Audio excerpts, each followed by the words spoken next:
He received a prize recently for the coverage of the Queen's funeral. Since those allegations came in, and one of the issues around this was the fact that he had remained on air, he had remained working within the BBC whilst these allegations were circulating. He didn't know about them until they came out in The Sun, nor did the senior executives within the BBC, and nor did the Director General. And that's one of the things I think the BBC will be looking at over this.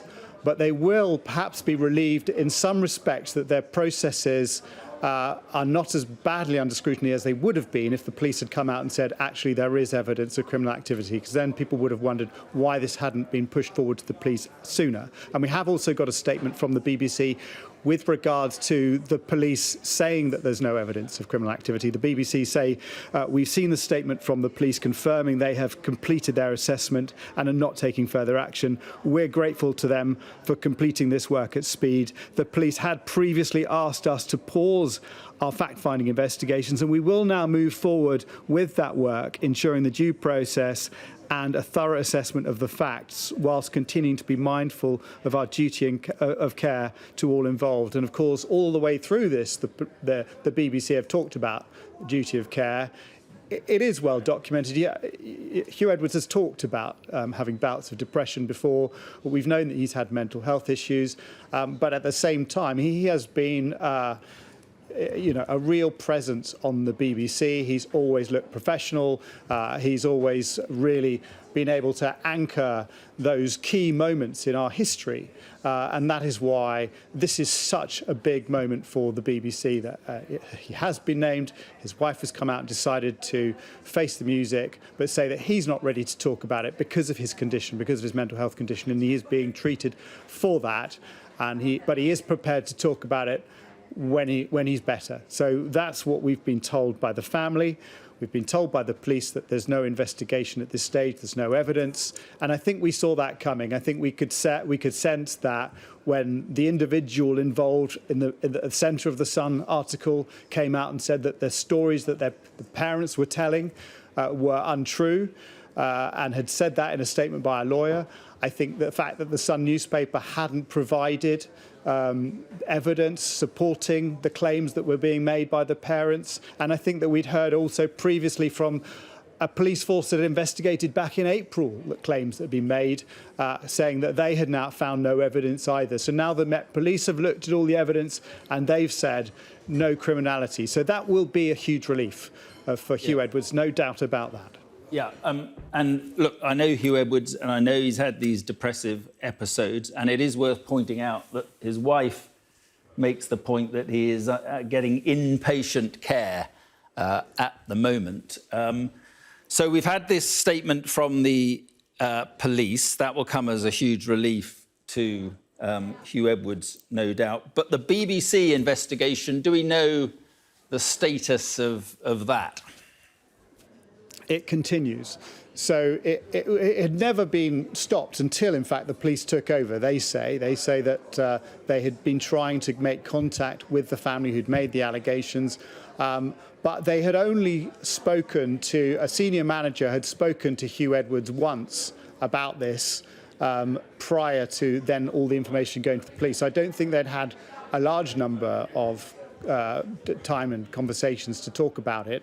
And also, of course, there have been other allegations that have come to light since the police paused their investigation, not least from the BBC themselves, saying that Huw Edwards had been in touch with someone via a dating app and then had made threatening messages after that person had suggested that they might go public over who he was.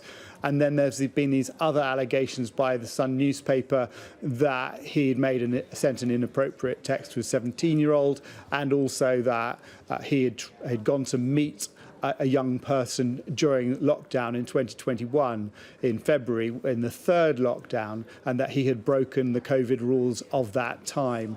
Those are much less serious allegations than the one that was put in the Sun, that was suggested in the Sun. The Sun has sort of rode back a little bit on this, suggesting that really the thrust of their article is that the BBC should have properly investigated it. And certainly the BBC has admitted that they might have to look at their flagging processes and stuff like that when things come in, when complaints come into the BBC, and they've said that maybe not everything that was done correctly, and they have given us this timeline of what happened when that complaint first came in on the 19th of May.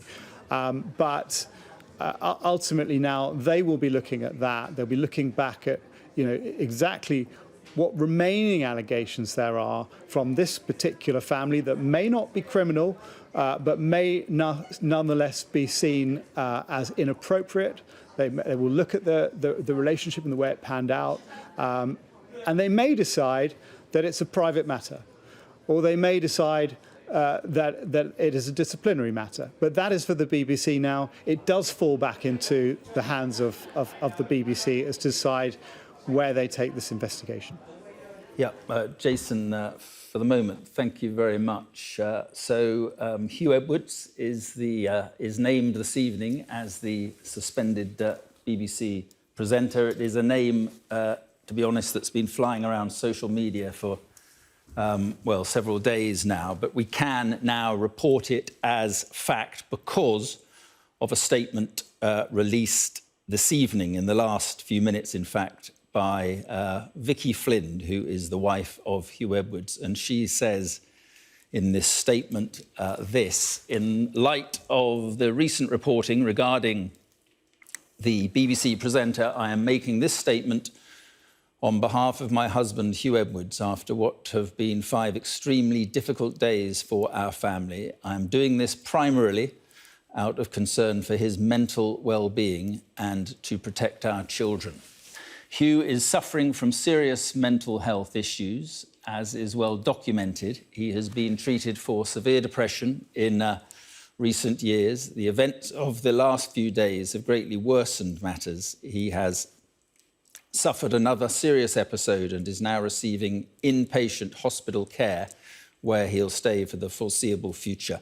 Once well enough to do so, he intends to respond to the stories that have been published. To be clear, Huw was first told that there were allegations being made against him last Thursday. And she goes on, in the circumstances and given Huw's condition, I would like to ask that the privacy of my family and everyone else caught up in these upsetting events is respected. I know that Huw is deeply sorry that so many colleagues have been impacted by recent media speculation. We hope this statement will bring that to an end.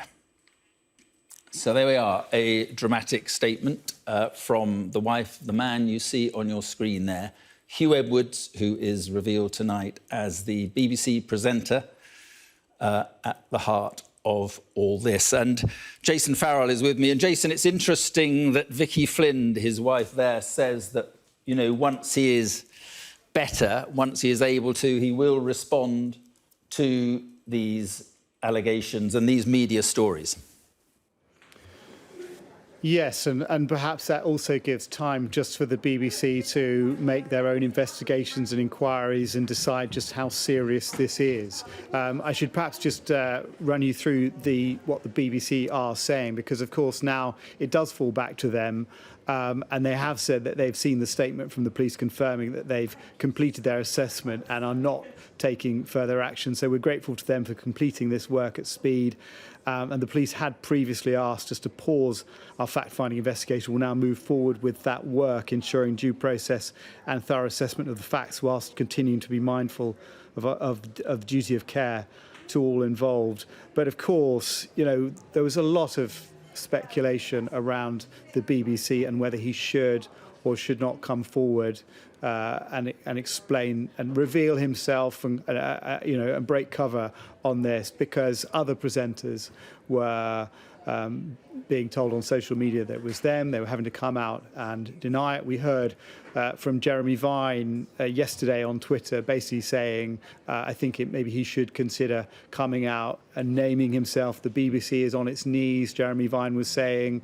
He then had John Sopel, the ex-BBC man, saying, shut up, Jeremy Vine, basically, he should decide himself. It's up to him whether or not he comes out and whether he plays the long game or not. So it was causing ructions within the BBC from their major stars. Nicky Campbell said he'd had a terrible time from being hounded on social media by people suggesting that it was him. Ryland Clark was another who had to come out and say it wasn't him. And I'm sure that all the famous names within the BBC were worried about this. Gary Lineker, their highest paid star, was another one who'd had to come out and said it wasn't him. But this is a very, very high-profile man. If you look at that pay list that came out yesterday, I think he's fourth on it, and his salary had gone up. Recently, there was talk yesterday in the news only yesterday about his salary going up because of course he had been involved in so many high-profile events recently with the funeral and the coronation, and being the voice of the nation really for anyone watching the BBC. He'd done the 2019 general election. He was really the David Dimbleby replacement. He was taking over that real kind of like senior role within the BBC, beyond being the News at 10 reader even, but just absolutely major events within the fabric of this country. He was the commentator. He was the voice that people would hear talking about those very special events that still impact on people's lives, as well as bringing the news for the last 20 years on the News at 10 and the last 30 years on the news on the 6 o'clock. Last 30 years overall on the main flagship programmes, because of course he was on the 6 o'clock news before that. So really, if talking about longevity within the BBC, there really isn't anyone who's held such a high-profile role. He is absolutely one of the top faces you would think about on the BBC, and therefore you could see why other people around him who were also in those high-profile positions were thinking, just please come out, take the pressure off us. Although it was quite clear, to be fair, that anyone who was on air was clearly not that person, because we all knew that person had been suspended. So by the fact that they were speaking into a microphone meant it couldn't be them. So ultimately, in a way, that is how it became so obvious who it was, because of course he should have been reading the news this week and he wasn't. And anyone observing, even half out of the side of their eye, would have noticed that he was missing. He was the big face of the BBC that was no longer on the BBC. So it was only a matter of time before everybody knew about it. And pretty much, as was said yesterday in the interview with the Director General of the BBC, everyone within the building of the BBC knew about it. And they all had varying opinions on whether he should or shouldn't come out and face the music. We now know that he's been getting treatment. He needs some help. He's getting that help. It is inpatient treatment. And he says, via his wife says that he does intend to face down come out and talk about these allegations and give his view on what's been going on. Yeah, I mean, the BBC's immediate concern will be his well-being. He's in inpatient care now, but then these allegations are still around, even though they don't warrant a criminal investigation. And we are talking here, as you say, about the face of the BBC's authority, the face of the BBC's credibility. Yeah, and I think when you go back to that original article in the Sun newspaper, one of the allegations was he was just too senior to investigate. That was pretty much the words of the mother, and that's how they felt, because of course they knew who it was. And although that person wasn't being named in that Sun article, that gave an indication of what we were talking about, a high-profile presenter. We couldn't say at that time the most high-profile news presenter, but that was the implication that's why this hadn't been properly investigated, because people were too afraid to bring it up. And I think that is something that the BBC do have to look at. They do have to look at exactly how people responded to this. Did they feel intimidated or worried about going and talking to someone who was right at the top of the BBC? Would that have been treated differently if it was someone further down the pecking order? I don't have the answer to that. I don't think anybody has the answer to that yet. But I think that's one of the questions the BBC will have to look at. And I think the second one is, if it is a high-profile person, there is greater responsibility on that person because they are the face of the organisation. So in those instances, is it acceptable that it takes 7 weeks for that person to realise that an allegation like this has been brought against them, or even the Director General, or even any senior executives? So those are the immediate questions that already spring to light, and I'm sure there are many more. Jason, thank you very much indeed for that. Let me just repeat this statement that has come in tonight from the wife of Huw Edwards, Vicky Flind, and she says this: in the light of recent reporting regarding the, quotes, BBC presenter, I am making this statement on behalf of my husband, Huw Edwards, after what have been 5 extremely difficult days for our family. I am doing this primarily out of concern for his mental well-being and to protect our children. Huw is suffering from serious mental health issues, as is well documented. He has been treated for severe depression in recent years. The events of the last few days have greatly worsened matters. He has suffered another serious episode and is now receiving inpatient hospital care where he'll stay for the foreseeable future. Once well enough to do so, she says, he intends to respond to the stories that have been published. To be clear, Huw was first told that there were allegations being made against him last Thursday. In the circumstances and given Huw's condition, I would like to ask that the privacy of my family and everyone else caught up in these upsetting events is respected. And she adds, I know that Huw is deeply sorry that so many colleagues have been impacted by the recent media speculation. We hope this statement will bring that to an end. Let's speak now to Katie Spencer, who has also been following this story. So, Katie, in the event, it is the wife of the BBC presenter who has named him. It is the wife of Huw Edwards. Which I think gives everyone a sense, really, of just the terrific amount of pressure Huw Edwards has been under over the past few days. We get that from the fact that his wife is having to put this statement out. Look, do you have to be perfect to be in the public eye? No, absolutely not. But for some people who are in certain roles, behaviour matters more than others. And now we can publicly say Huw Edwards' name on air. That is the reason I think so many people have been keen for it to be clearer, for his name to be out there and explained, given the context of this. Because, of course, Huw Edwards, one of the finest news broadcasters in this country, one of the most recognisable faces in broadcasting, covering some of the biggest news stories in the world. And during COVID, playing a pivotal role in that. And of course, we know within the last 24 hours, one of the allegations that has been made against him is that as he was publicly on a nightly basis explaining the latest developments on the pandemic, criticising people like, announcing stories criticising people like Dominic Cummings.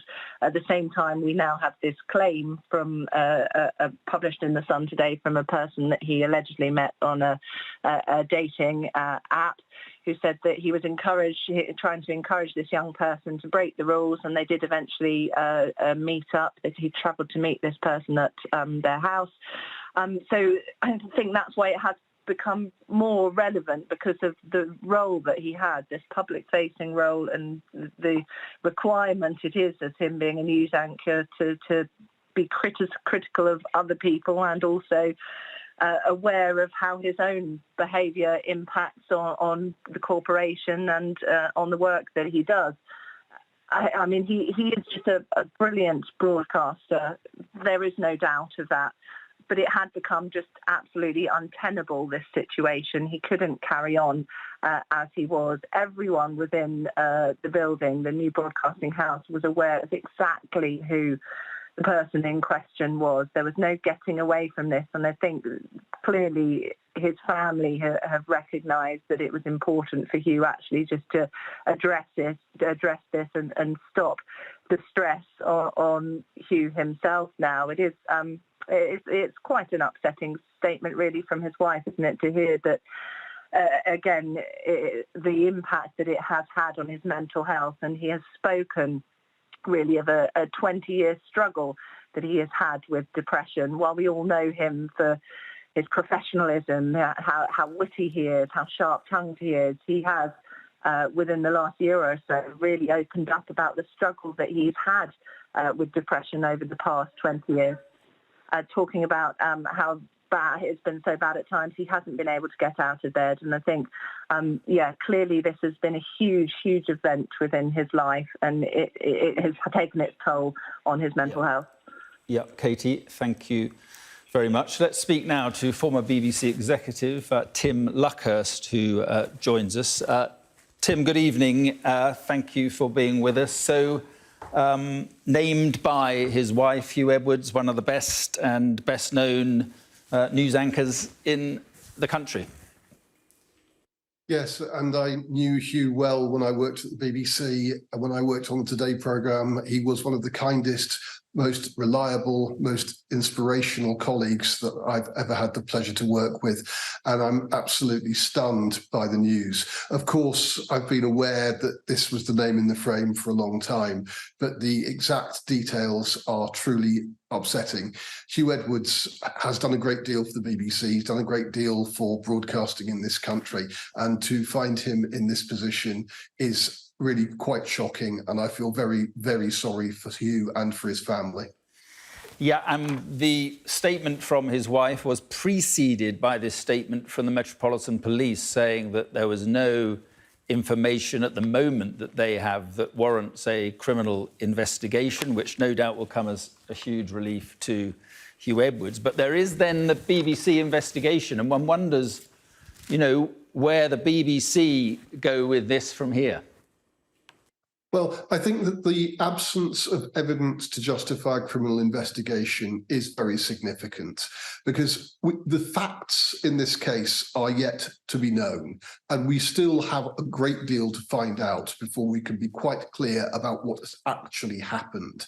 But if there's been no criminality, then there have to be questions asked about what kind of pressure Huw Edwards may have been put under by those with whom he'd been in contact. There have always been two sides to this story. We've seen one side, courtesy of The Sun, and I make no criticism of The Sun for its reporting, which has genuinely set the agenda. It's a very fine, popular newspaper, and it's been doing its job well. But we haven't heard Huw Edwards' side of this story. Given Huw Edwards is in hospital and his family want peace, I suspect we're going to wait some time to hear that. But hopefully the BBC will get to the bottom of this, and will get to the bottom of it with rigour and with a degree of speed. That would be truly helpful. Yeah, but it may take time, given the condition of his mental health, as described and as outlined in this statement by his wife. It may take time. I hope that it takes less time than it might. The simple truth is that there are people who can be questioned, there are processes which can be examined, there are individuals who can be challenged on this, and I hope that the BBC will go about that process diligently and fairly. Of course, there are accounts from both sides of the story. There may well be wrongdoing on Huw's part.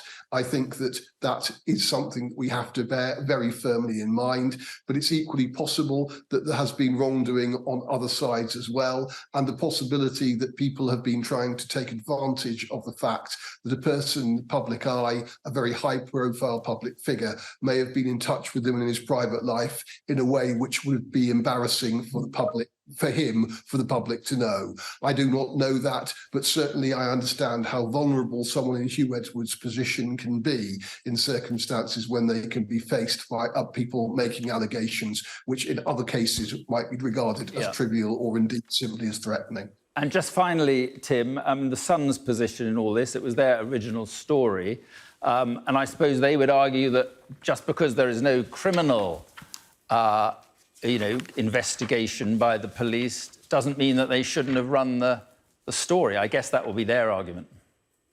I would not criticise The Sun for running the story, not for a second. The Sun is a great popular newspaper. It was brought a story by parents who are making a serious complaint about the behaviour of a BBC star, and the Sun has listened to that, and I'm sure done the checks that it normally does, and it does those checks very well. It is a newspaper with a great deal of editorial experience.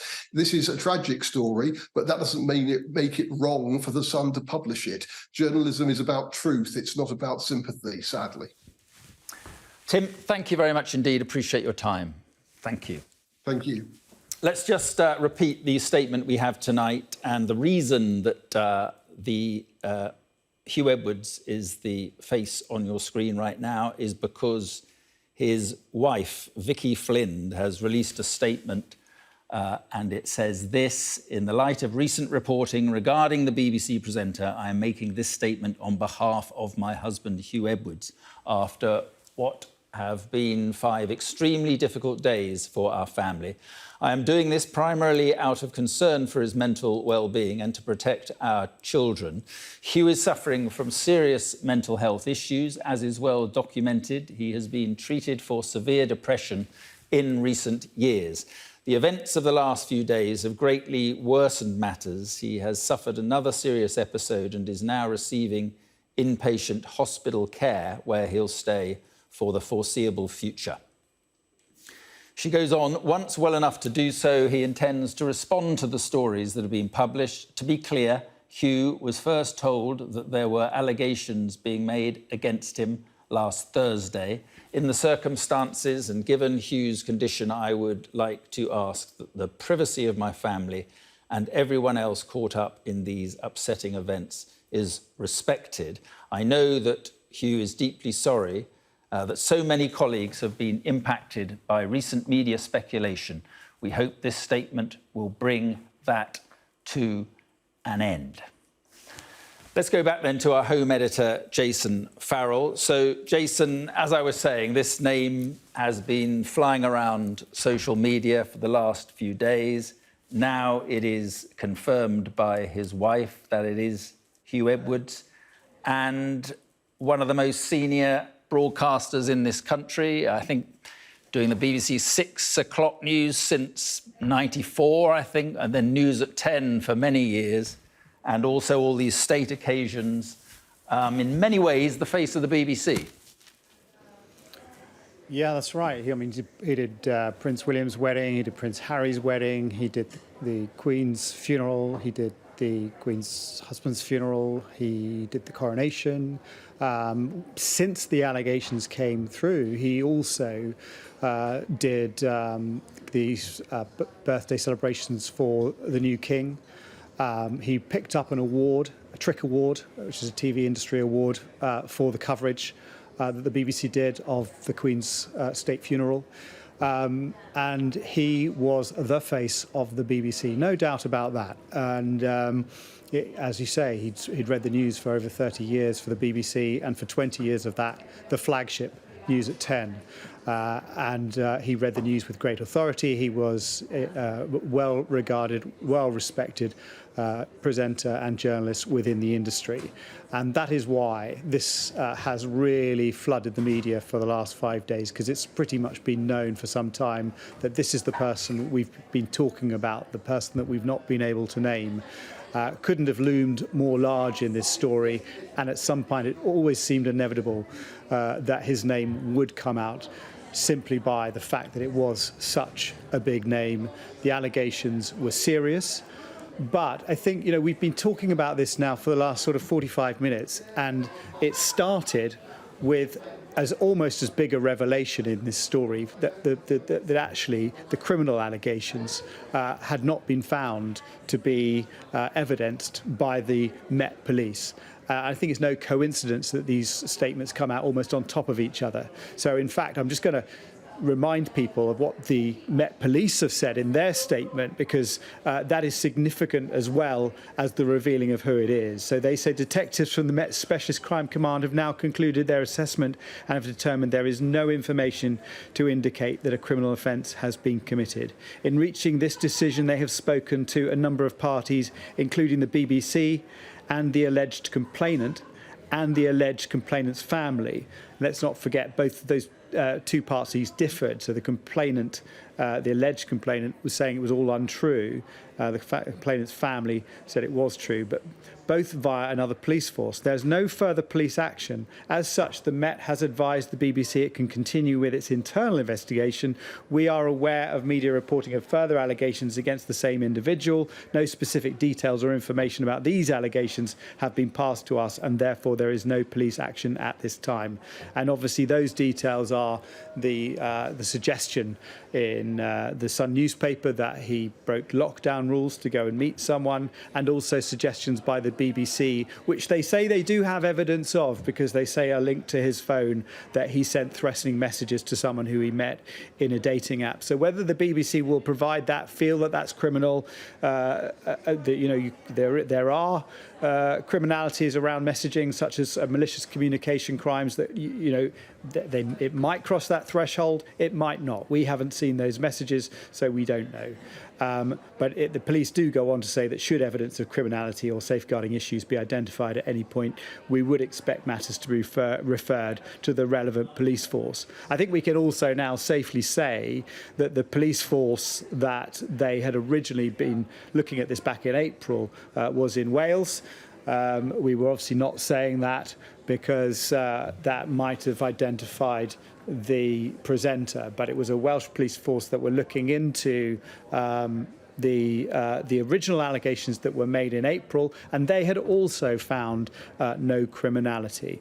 So that's where we're up to now in terms of the allegations. They go back to the BBC to do their own internal investigations, not around criminality, but over whether anything was done inappropriately, anything that might bring the organisation into disrepute, anything that might lead to disciplinary action against Huw Edwards for his, that may not look good with his position within the company. OK, Jason, thank you very much indeed. We're joined now by Mark Bukowski, media industry commentator, PR branding expert. Mark, we've spoken, I think, twice during this, and we've been talking about the unnamed BBC presenter. Well, we now know it is, the face of the BBC, Huw Edwards. What are your thoughts? Well, my thoughts are that I suspected there was a sort of change in the mood in social media today. I just think there was a huge amount of empathy because people are still sort of playing around with commentary on the fact they didn't know the story, they didn't know the identity. And I think that a change where people began to think, well, there's something more to this. And I had a huge amount of feeling for the family or whoever that person was. And clearly that was Huw. So it's quite interesting that I think things are moving into a more compassionate sort of place. So I think that the family have taken the decision now to empower themselves with actually lancing the ball, or whatever the expression you want, to actually identify it. I think that Jeremy Vine in particular, who are calling out for the person to be named, I think we clearly are now beginning to see that there are some other issues involved with someone who is the rock of the BBC, the face of all those big moments, the nation's anchor for the BBC, that underneath it all, there's something else going on. And maybe the story will unwind now. We can have a proper critique and a proper insight into the real stories. Now, there was a very powerful Channel 4 documentary that Huw Edwards did a few years ago, talking about the demons he was struggling with. And for me, it just emphasises that if you carry that burden of fame and there are other issues going on in your private life, it's incredibly toxic. And I suspect that that's been at the root of this. But there's no criminality. So what people do in private is totally in their power. And it might be interesting for the public, but it's not of public interest. No, and look, I know Huw Edwards, and that he's discussed these depressive episodes with me, and that's the reason he took days off work, and he has taken days off work. But the fact remains, Mark, that these allegations exist, and the BBC investigation still exists. I assume that with Huw Edwards getting inpatient care, this will now be pushed back and delayed somewhat. Well, it gives everybody the time and space to evaluate what they're going to do next, because they, the BBC and most of the people, perhaps on Huw Edwards' side of the fence, have sort of been driven by the 21st century social media sort of demands, and of course, due process and the way that maybe some of the glacial institutions have to move is not a kilter with what social media demands. So maybe this is a levelling off of a position on this at the moment. Maybe people will start looking at themselves and stop jumping to conclusions and fueling the gossip mill. But it is if the man is obviously in care, and he has a history of mental health issue, one has to worry about him. Let's not forget, Caroline Flack. The pressures of celebrity is difficult for people who have to carry that burden. So, as I said, weeks will go by, I suspect, to dampen the flames. I think questions will be asked and continue about the BBC's process. I mean, yesterday, Tim Davie declaring that he had not spoken to the principal in the matter. That was Huw Edwards, and that's incredible to think that the key person in your organisation who fronts some of the big public events, the DG didn't speak to it. I think that's got to be embarrassing for him, and it shows sort of layers of decision making that exist in an organisation like the BBC who've been battered with scandals, and this is quite a blow. And so the BBC are going to have to look at their own procedures, and if there were people, drawing the BBC to the attentions of the activities that were altogether legal, it would seem, but questionable, and they haven't dealt with it. I think there's going to be some red faces and some embarrassed people, and I don't know how many battering moments the BBC can take. But this is a really, really powerful day with more stories pinging off that. But I think everybody is now showing great empathy for someone who clearly is not well. Yeah, and we're going to bring Harvey Procter in a moment, wrongly accused in 2015. I get his take, but I just wanted to ask you, I mean, the BBC now have to balance this duty of care to one of its employees with the need to do this investigation. I just wonder, too early to say what happens now to Huw Edwards and his career, I assume. Oh, gosh, yes. I think it's far too early to say that. And there has to be a duty of care. And this is a problem with the BBC. The BBC is still an organisation that is still trying to get its way out of 20th century practices, where the rest of the world, particularly in television, streamers, 24 news cycles and whatever, in very much in the hands of the 21st century. And they're paralysed by this at the moment. And there's got to be some deep changes, I would think, in the quality of decision-making to look at these things departmentally to make this. But for Huw Edwards, no one has an idea. At least now we can have a reasoned debate, and one hopes that the nasty sort of Twitterati, the crowd that have sort of harvested, so much content on this and, been so brutal, will maybe give some thought at the moment to stand back, really, and take a breath. OK, Mark, appreciate your time. Thanks very much indeed. We have a little bit of breaking news from the BBC, and a BBC spokesperson has said, "We have seen the statement from the police confirming they have completed their assessment and are not taking further action.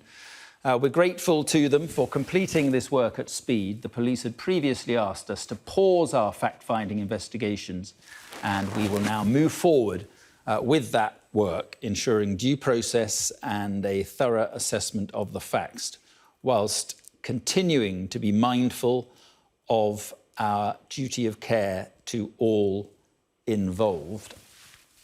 And I'm told we've got a statement also from South Wales Police, and that says that South Wales Police has remained in contact with representatives of the Metropolitan Police and the BBC following a meeting on Monday. Information was initially received by the force in April 2023 regarding the welfare of an adult. No criminality was identified. Following recent events, further inquiries have been carried out and officers have spoken to a number of parties to establish whether any criminal allegations are being made. At this time, there is no evidence that any criminal offences have been committed. There are no ongoing inquiries being carried out by South Wales Police. Let's talk now to a former Conservative MP, Huw Proctor.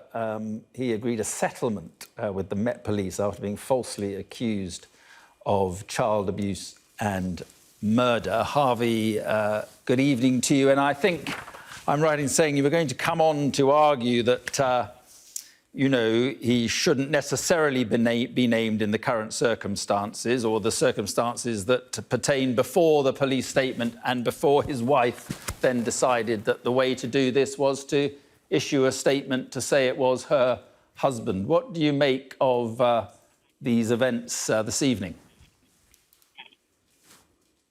I despair of the media. I despair of the BBC, and in particular the other senior presenters of the BBC, who were so selfish, only caring for themselves and not for the innocent person at the centre of this issue. I think at the outset, all our thoughts should be with Mr. Edwards, his wife, and children.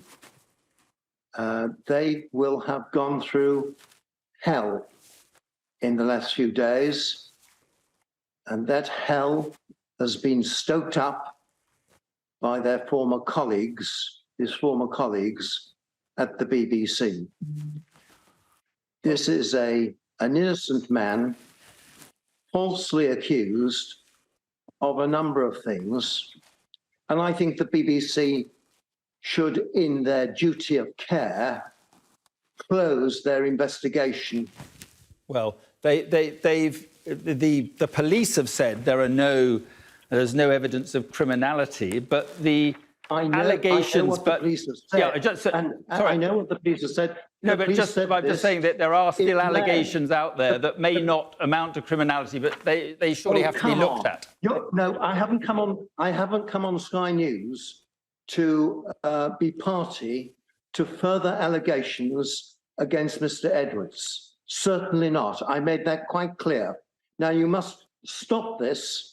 Stop it now, before you have a death on your hands. No, I'm just making the point that they're not allegations we are making. They are allegations others have made, and that the BBC are going to investigate Stop doing it them. now. Sky News have a responsibility to this man's life, as the BBC have. So stop it. Let's all concentrate on making sure that our love and care and affection is for the man, his wife, his family, and his children. Nothing else. So I know because I've been through it. Well, so on that point, you were falsely accused and not helped when the police described the allegations as credible and true, in your case, not helped by that at all. Just describe the impact all that had on you. I don't want to go over what happened to me in detail, but I do know the horrors that Mr. Edwards and his family have been experiencing recent days. And I don't want to pile any more pressure or hurt upon him and his family, nor do I think anyone else in the media should do so. He is in hospital. He is not personally able to speak for himself. I'm sure a time will come when, if he wishes, and he should not be forced, then he will respond, but not now. Now is the time to respect him and what he's done for the BBC in the past, his wife, who has stuck by him, his family and his children. Nothing else. OK. Huw Proctor, appreciate you coming on this evening to make your points. Thank you very much indeed. We're joined now by Jake Cantor, the media correspondent of The Times. Good evening, Jake. Thank you for being with us. I just wonder what you make of the developments this evening. Good evening, Mark. I mean, well, look, this ends days of wild and defamatory speculation on social media. I think it was inevitable that he was going to be named at some point, and it was increasingly clear that that identification was most likely going to come from him or someone who knew him. And right now we have confirmation from Vicky Flind, his wife, and it's clear that the recent days have been very traumatic for Huw Edwards and for his family. And I think it's important to remember that we are talking about a family here, and they will all be impacted by this crisis. But yeah, an inevitability and a real bombshell. Huw Edwards is the BBC's highest paid news anchor. He is arguably at the peak of his powers. He has come off the back of a year in which he has been lauded for presenting the BBC's coverage of the Queen's death and the coronation. And, the BBC now has to do its own investigation into his alleged conduct. Yeah, well, the statement from his wife talks about Huw Edwards being in inpatient care at the moment, and he's had these depressive episodes that we've talked about. I just wonder, it's all very difficult and delicate now for the BBC, balancing this, duty of care with the investigation. We've just had the statement they intend to continue. It's how do you think the BBC need to play this going forward? And I apologise. I said you were the Times, didn't I? Your deadline. I just need to correct that. But yes, I used to work at the time. I apologise. It's okay. I apologise. How did the BBC do this going forward?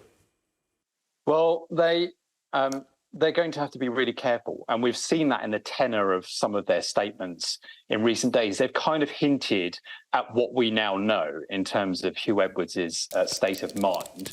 And they've talked about duty of care. They've talked about proceeding carefully and rapidly. And look, they are going to have to be, both weighing up their responsibility to him as an individual, but also the responsibility to licence fee payers and to those who have made allegations against him. And that's going to be a tricky balancing act.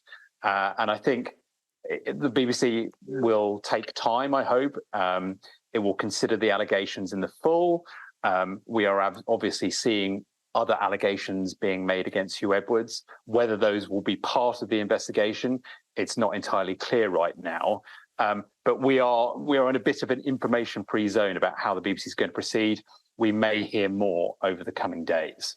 OK, Jake, thank you very much for coming on and appreciate your time. I have a tweet from John Sopel, former BBC colleague of Huw Edwards, and he has said this is an awful and shocking episode where there was no criminality, but perhaps a complicated private life. That doesn't feel very private now. I hope that will give some cause to reflect. They really need to. I wish Huw Edwards well. That from John Sopel, who was a colleague of his at the BBC. And all this after the wife of the newsreader, Huw Edwards, said he is suffering from serious mental health issues and receiving inpatient hospital care as she named him, her husband, BBC anchor Huw Edwards, as the man facing allegations over payments for sexually explicit images. The police say there is no evidence or that determine or need a criminal investigation, but the BBC say their investigation goes on. More at the top of the hour.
It is 7 o'clock. This is Sky News Tonight. Our top story. The wife of the BBC presenter, Huw Edwards, names him as the man at the centre of the allegations that have plunged the corporation into crisis. In a statement, Vicky Flind, Huw Edwards' wife, says that the star is suffering from serious mental health issues. It comes as the Metropolitan Police and South Wales Police say that no criminal offence has been committed and that the BBC can now conclude their own internal investigation. We will be live at New Broadcasting House in central London, the headquarters of the BBC, for the very latest. And we'll ask a former BBC journalist what now, Mr. Edwards, and for the corporation itself.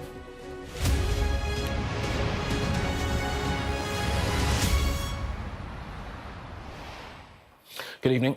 Our top story. Huw Edwards has been named as the BBC presenter at the centre of a days-long media frenzy. The star, the highest paid journalist at the BBC, has been named by his wife in a statement that she issued on his behalf. She says he's suffering from serious mental health issues and has appealed for privacy for him and for the family. Now, here is the statement from Vicky Flind, the wife of Huw Edwards, in full. It reads, "In the light of recent reporting regarding the BBC presenter, I am making this statement on behalf of my husband, Huw Edwards, after what have been 5 extremely difficult days for our family. I'm doing this primarily out of concern for his mental well-being and to protect our children. Huw is suffering from serious mental health issues. As is well documented, he's been treated for severe depression in recent years. The events of the last few days have greatly worsened matters. He has suffered another serious episode and is now receiving inpatient hospital care where he will stay for the foreseeable future. Once well enough to do so, he intends to respond to the stories that have been published. To be clear, Huw was first told that there were allegations being made against him last Thursday. In the circumstances and given Huw's condition, I would like to ask that the privacy of my family and everyone else caught up in these upsetting events is respected. I know that Huw is deeply sorry that so many colleagues have been impacted by the recent media speculation. We hope this statement will bring that to an end." Right, let me just take you through how we reached this point. Over the weekend, the Sun newspaper claimed that the presenter paid an individual £35,000 for sexually explicit images over a period dating back to 2020. Yesterday, it was reported by the BBC that a second person was sent what were described as abusive and expletive-filled messages after an interaction with the presenter on social media. Today's Sun alleges that the presenter broke lockdown rules with another individual in February of 2021. And again, the Sun have claimed another individual says that Edwards sent them creepy messages on Instagram when that person was 17. Now, the naming of Huw Edwards comes as the Metropolitan Police say they're taking no further action against the presenter. In a statement, the force said, "Detectives from the Met's Specialist Crime Command have now concluded their assessment and have determined there is no information to indicate that a criminal offence has been committed." In reaching this decision, they've spoken to a number of parties, including the BBC and the alleged complainant and the alleged complainant's family, both via another police force. There's no further police action. As such, the Met has advised the BBC that it can continue with its internal investigation. And they conclude, "We are aware of media reporting of further allegations against the same individual. No specific details or information about these allegations have been passed to us, and therefore there's no police action at this time. Should evidence of criminality or safeguarding issues be identified at any point, we would expect matters to be referred to the relevant police force." Well, let's bring in Sadia Chowdhury, who's outside New Broadcasting House in central London. So, Sadia, the last hour, of course, Huw Edwards has been named by his wife. Take us through the reaction that there has been now from the BBC. Look, Huw Edwards is a man whose voice is as flagship as the programme he produces. And tonight, BBC News at 10 will not just be missing its usual presenter. It will have to, no doubt, make him the top story, and what a complex story that is, and how difficult it must be for people here at the BBC to have to tell it, because they have, for the last few days, remained very tight-lipped about who he is. We were told yesterday that everyone at the BBC essentially knew who it was, but they weren't able to say so. And now they have to tell this story, and it is, of course, very complex, because we've heard tonight that this is a man who is suffering, his wife says, with serious mental health issues. She said he's in hospital and he's likely to remain there for some time. But of course, if anyone at home is thinking this is just an excuse, it probably isn't, because Huw Edwards is someone who has publicly spoken about his depression, and we know that he is someone who has previously had severe depression. It is very difficult for people here at the BBC to now come to terms, perhaps publicly, about this. It is something that for the last few days they've had to remain tight-lipped about. There's been a lot of support for him, but also a lot of pressure on him from colleagues and former colleagues. Today, John Sopel, one of his former colleagues who's also used to work at BBC News, said that he thinks this is a really difficult circumstance. He said there's no criminality here, but it looks like the really complicated private life.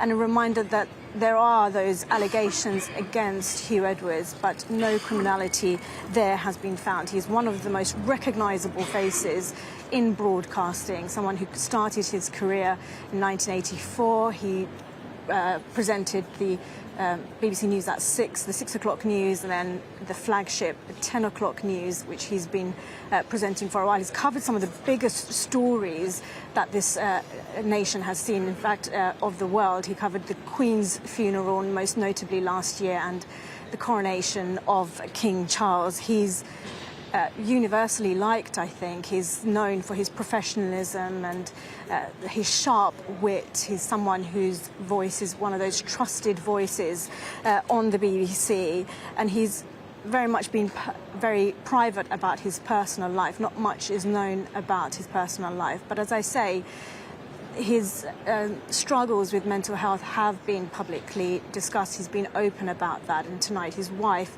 has talked about how he is, she says, suffering with mental health issues. He has done previously with severe depression, and that he's in hospital. But just to put this all in context, this all started, of course, with these allegations, firstly in the Sun newspaper over the weekend, where the Sun newspaper reported that a mother had come forward to say that a BBC TV presenter, who they didn't name at the time, had paid her son or daughter when they were 17 up to £35,000 for sexually explicit images of themselves. And that then led to a whole weekend of coverage, lots of speculation online about who this presenter might be. Some of Huw Edwards' colleagues then felt under pressure to come out and say that it's not them because of the sheer amount of online abuse that they were receiving. And yesterday, Jeremy Vine, one of those presenters, said that he thought Huw Edwards should come out and publicly say who he is, just because of all of the online abuse that he was receiving. It is not an easy time, surely, at the BBC with so much that has happened in the last few hours.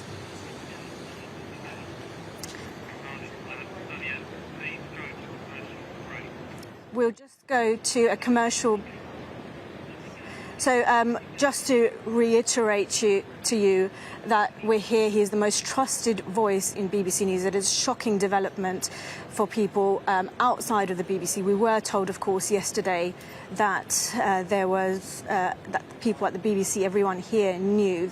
We remember when Tim Davie, the Director General, did that interview on Radio 4, he spoke about, it was put to him that everybody at the BBC knew who it was, and yet it wasn't we weren't hearing the name publicly. Tonight, in a really shocking development, Huw Edwards' wife has come out with this statement in which she says that he is suffering with mental health illnesses. I'll read out to you the statement from Vicky Flind, the wife of Huw Edwards. She says, "In light of the recent reporting regarding the BBC presenter, I am making this statement on behalf of my husband, Huw Edwards, after what have been 5 extremely difficult days for our family. I'm doing this primarily out of concern for his mental well-being and to protect our children. He is suffering from serious mental health issues.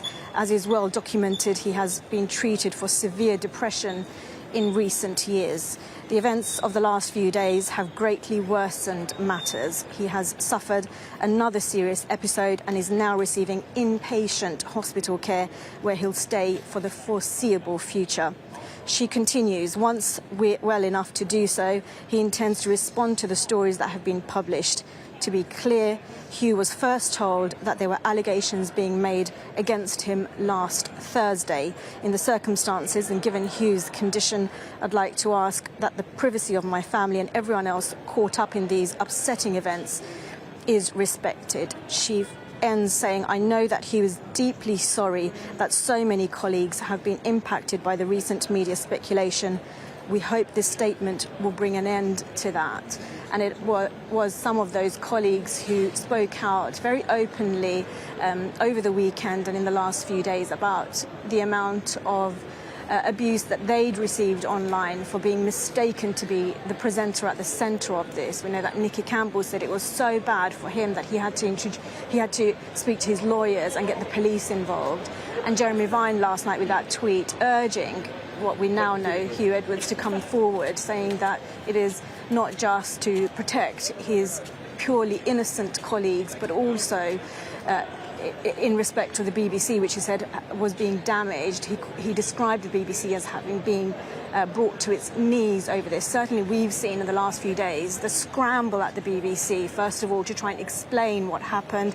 There was a short delay in even explaining it with the timetable of what happened and when being released just yesterday.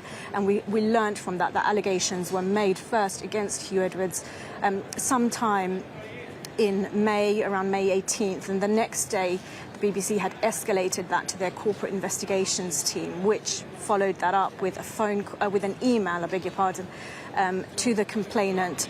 But then we were told that in this timeline that was outlined to us that there was no response to that email, so they waited a few weeks and then tried a phone call. That phone call didn't connect.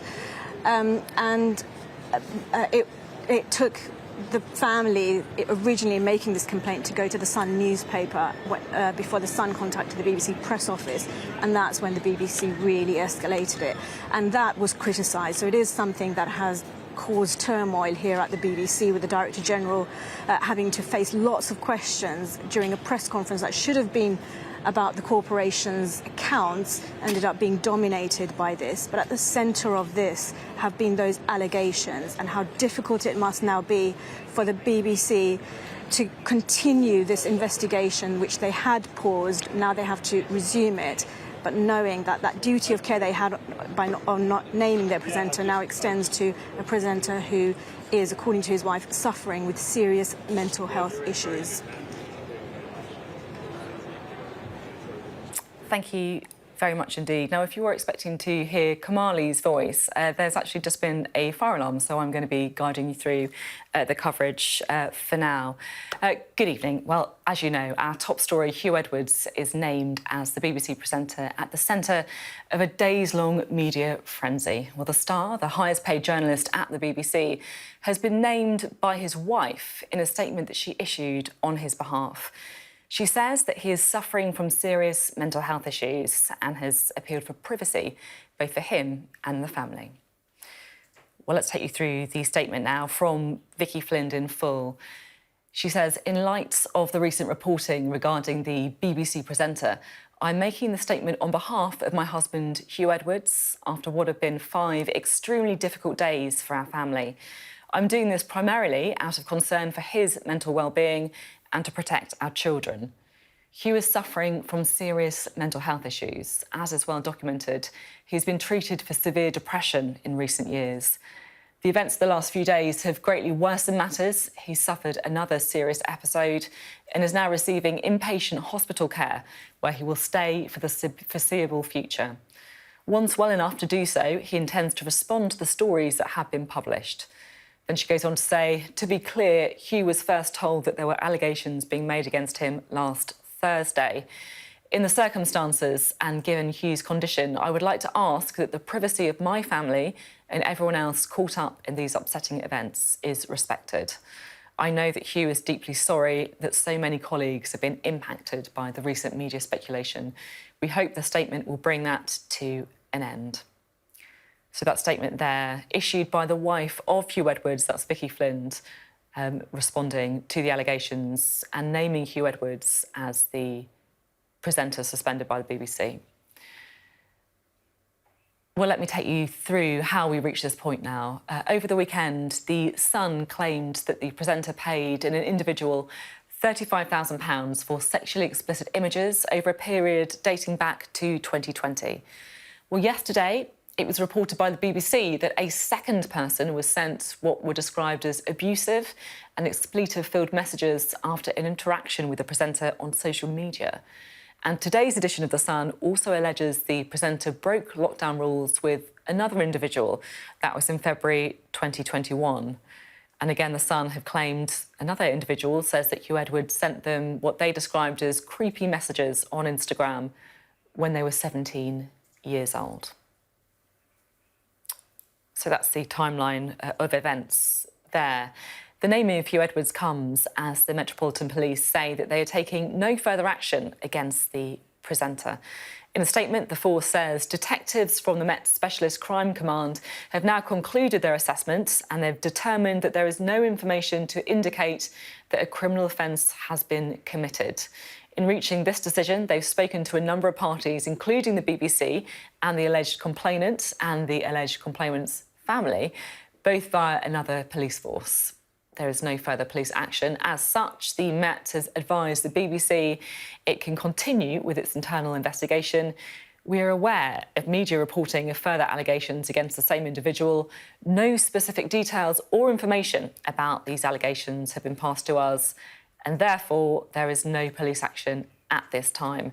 Should evidence of criminality or safeguarding issues be identified at any point, we would expect matters to be referred to the relevant police force.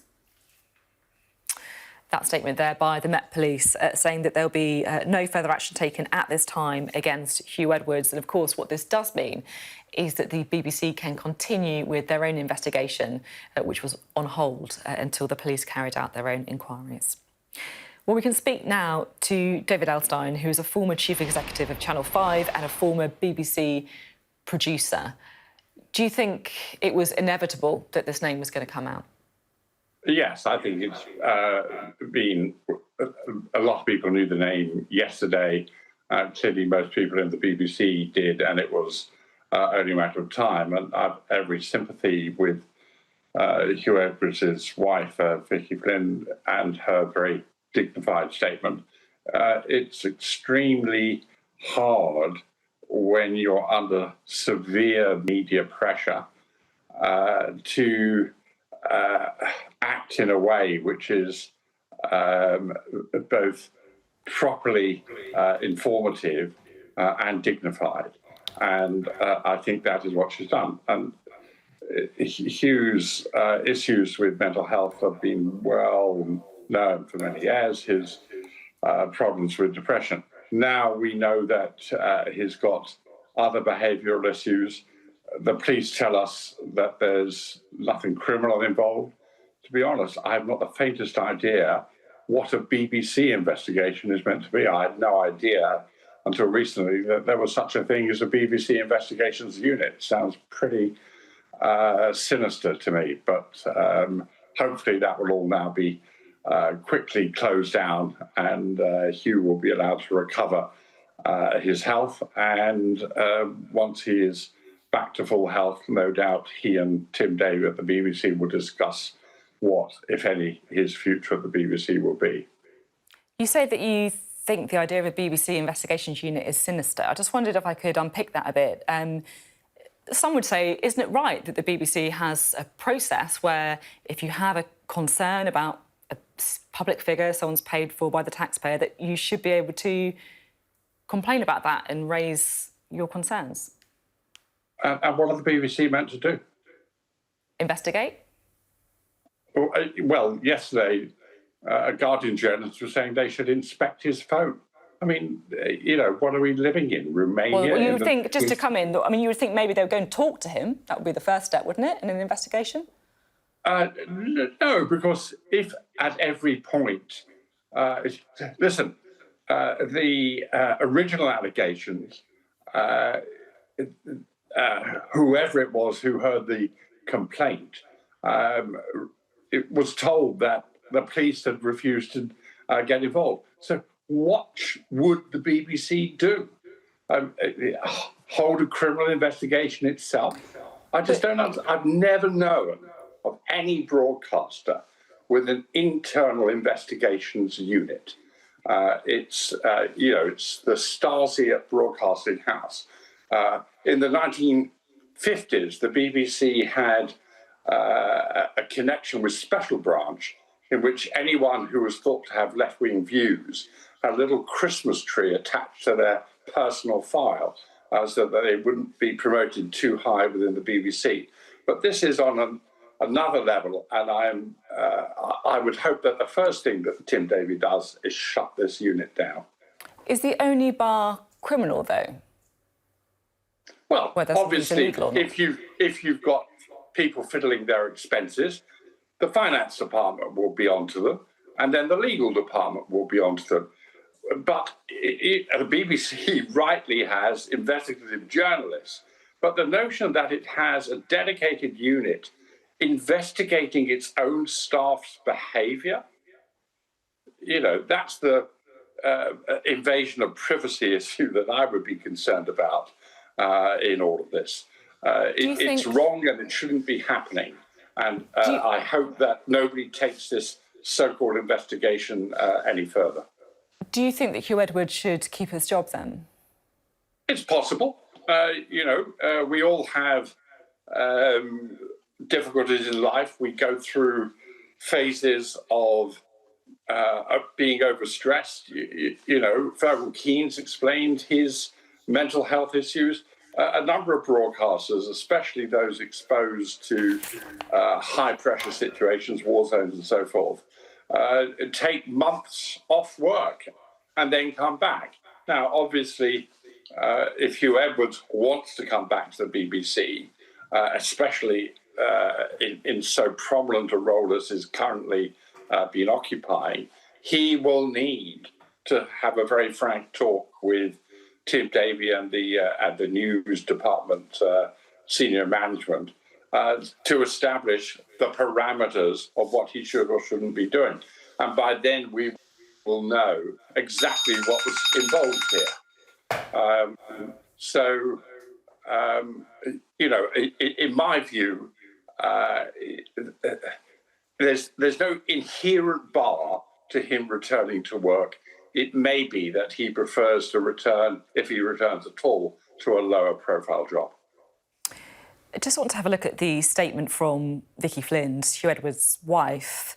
As you say, a very dignified statement. She says that Huw is suffering from serious mental health issues and that the events of the last few days are worse than matters. She goes on to say that he's now receiving inpatient hospital care where he'll stay for the foreseeable future. Do you feel sorry for him? Immensely. I mean, he's obviously had a lot of difficulties. The expression of his problems has gone down some strange routes by the sound of things. And his engagements online with third parties, unwise, or as Philip Schofield would say, inappropriate, but almost certainly not criminal. These expressions of mental torment and mental ill health, any psychiatrist would tell you they're not unusual, they're not atypical. The problem is that he wasn't getting constant medical checkups and care where he could talk through what was going through his mind and his emotions with a professional. And it's come out in this way, and someone has gone to the Sun, and it's turned into this big issue. The most important thing, Sophie, that we should remember about this, it's been talked about as a BBC scandal. It is not a BBC scandal. It so happens that Huw works at the BBC in one of the most high-profile positions. But that's not the BBC's fault. They've done nothing wrong other than to turn this into some kind of BBC investigation issue, which was wholly misguided. But I guess just to put the alternative point of view there, what some would say is that the BBC has created this issue because if they had taken the concerns of the mother and the stepfather seriously, the original complaint, they wouldn't have had to go to the Sun. If they'd spoken to them, if they'd spoken to Huw Edwards, the argument, I guess, goes that it could have been avoided. Look, are you seriously suggesting that on the basis of a complaint from a mother and stepfather rejected by their son as rubbish, they should have suspended Huw Edwards? No, I'm not saying that. I'm saying that they could have talked to the parties, couldn't they? They could have spoken to the parties involved. They tried to. As far as I know. Huw Edwards, did they? Well, look, where were they? And, you know, there's lots of questions I'd like to ask the parties involved. How long have you known about this? How do you know about the £35,000? Where did all that come from? Why haven't you done anything about it until now? Where is the actual so-called victim here? Why are you coming to us? And what do you expect us to do? See, I don't think it's any job of a broadcaster to investigate the private life of its employees.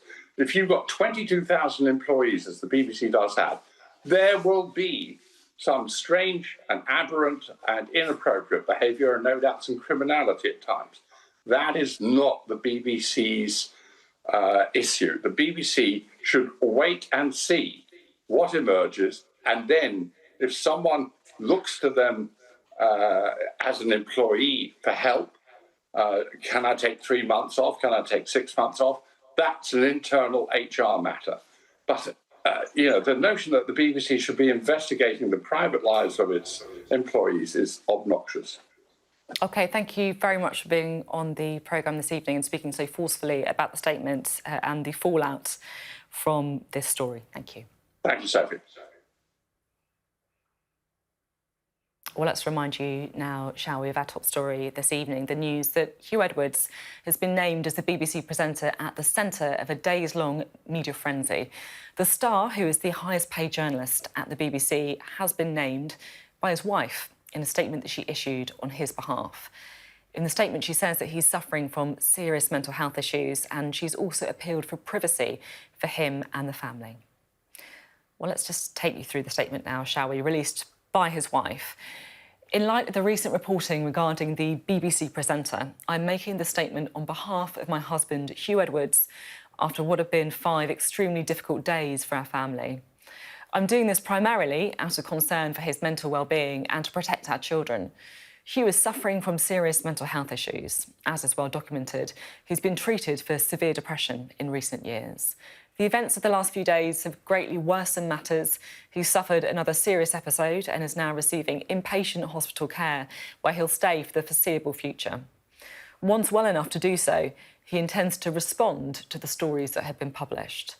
To be clear, Huw was first told that there were allegations being made against him last Thursday.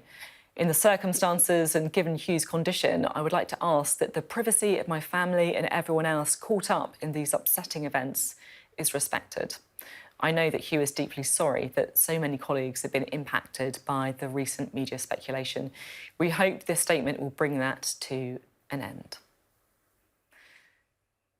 That statement there by the wife of Huw Edwards, naming him as the BBC presenter who has been suspended. In other news this evening, the police have said that they won't be taking these complaints any further at this time, so we await the BBC investigation. More coming up after this short break.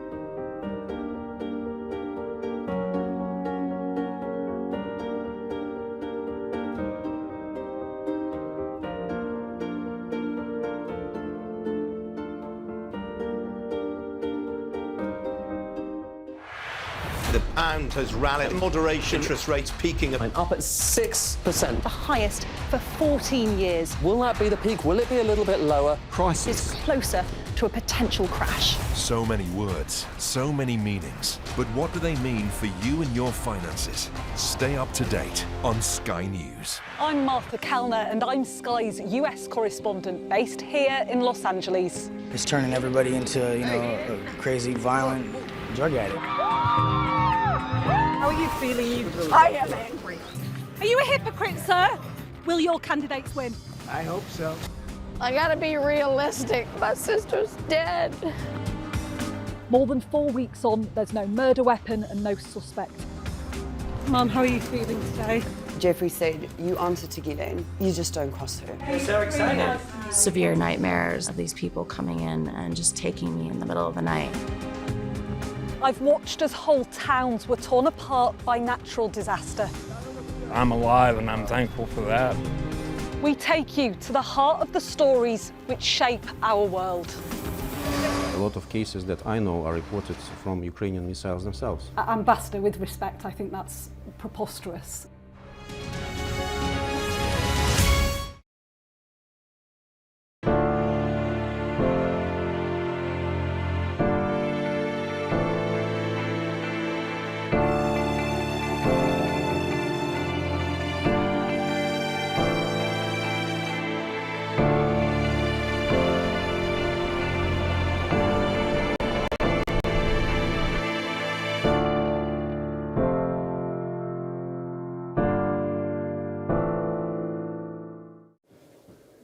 Right, thank you for that, Sophie, and welcome back. You're watching Sky News tonight. Our top story, Huw Edwards has been named as the BBC presenter at the centre of a days-long media frenzy. The star, who is the highest-paid journalist at the BBC, has been named by his wife in a statement that she issued on his behalf. She says he is suffering from serious mental health issues and has appealed for privacy for him and for the family. Now, in the statement released by his wife, Vicky Flind, in light of the recent reporting regarding the BBC presenter, I am making this statement on behalf of my husband, Huw Edwards, after what have been 5 extremely difficult days for our family. I'm doing this primarily out of concern for his mental well-being and to protect our children. Huw is suffering from serious mental health issues. As is well documented, he's been treated for severe depression in recent years. The events of the last few days have greatly worsened matters. He suffered another serious episode and is now receiving inpatient hospital care where he will stay for the foreseeable future. Once well enough to do so, he intends to respond to the stories that have been published. To be clear, Huw was first told that there were allegations being made against him last Thursday. In the circumstances, and given Huw's condition, I would like to ask that the privacy of my family and everyone else caught up in these upsetting events is respected. I know that Huw is deeply sorry that so many colleagues have been impacted by the recent media speculation. We hope this statement will bring that to an end.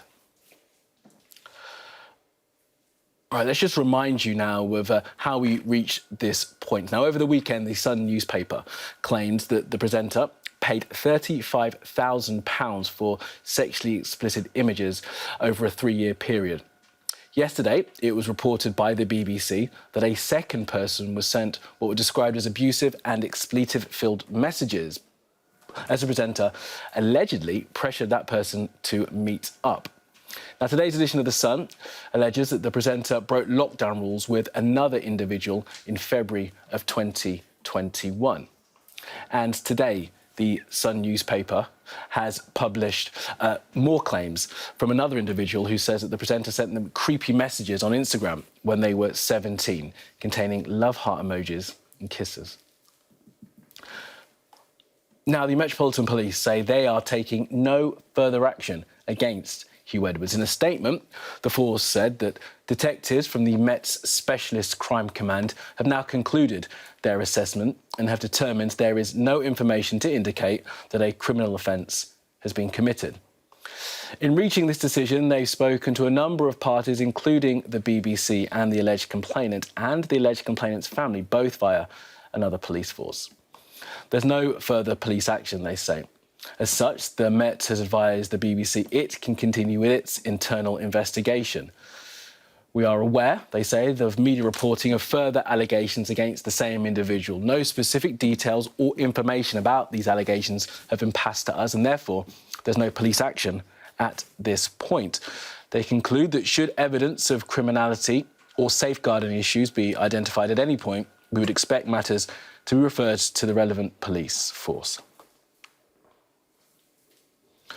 Now, our arts and entertainment correspondent Katie Spencer has been following this story since it broke and joins us now by phone. Katie, so Huw Edwards' name has been released by his wife, and we are now told that he is receiving medical care after suffering another episode. So much to reflect on here, Katie. I mean, first of all, I guess that there is a duty of care that the BBC have said they have to one of their star presenters. Yeah, throughout this, throughout everything Tim Davie has said to journalists, he has stressed at all times that protecting the anonymity of this presenter up until now, it has been about the duty of care they feel towards an employee, and it is perhaps understandable more now we know that we can say that it is Huw Edwards, given we know his struggles with mental health over the years. Look, in saying nothing, while Huw Edwards remained anonymous, this has been hugely, hugely damaging for the corporation itself. It has taken an absolute battering over its handling of this over the last few days. As a public service broadcaster, as one of the leading broadcasters in the world, it's held to a higher standard. And it's right, and it is understandable, given the abuse scandals the BBC has experienced over the years, that it is scrutinised when it comes to matters like this over issues of safeguarding. Now, nobody in any way is comparing these allegations to the abuse scandals of the past, but it is all about how the BBC has handled this, and it has come under such scrutiny and been targeted by such vitriol over the missteps it appears to have taken in how it has dealt with these claims being made about Huw Edwards.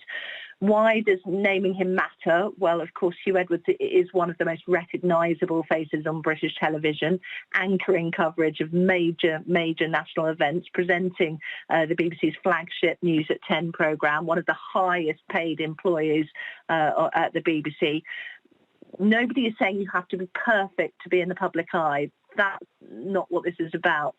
But for some people in certain roles, particularly within news roles, behaviour matters more than it does in other roles. And Huw Edwards embodied BBC values. He's been the face of their nightly news programme for the last 20 years. We know, of course, his background and his love of the BBC. He joined as a trainee back in the 80s and has reached such heights, becoming one of the most recognisable faces of news in this country, replacing David Dimbleby in the election coverage. So he's so well respected and so well thought of in 4 decades at the corporation, covering just the biggest stories in our recent history, things like the funerals of the Queen and the Duke of Edinburgh, and of course more recently the coronation of our new king.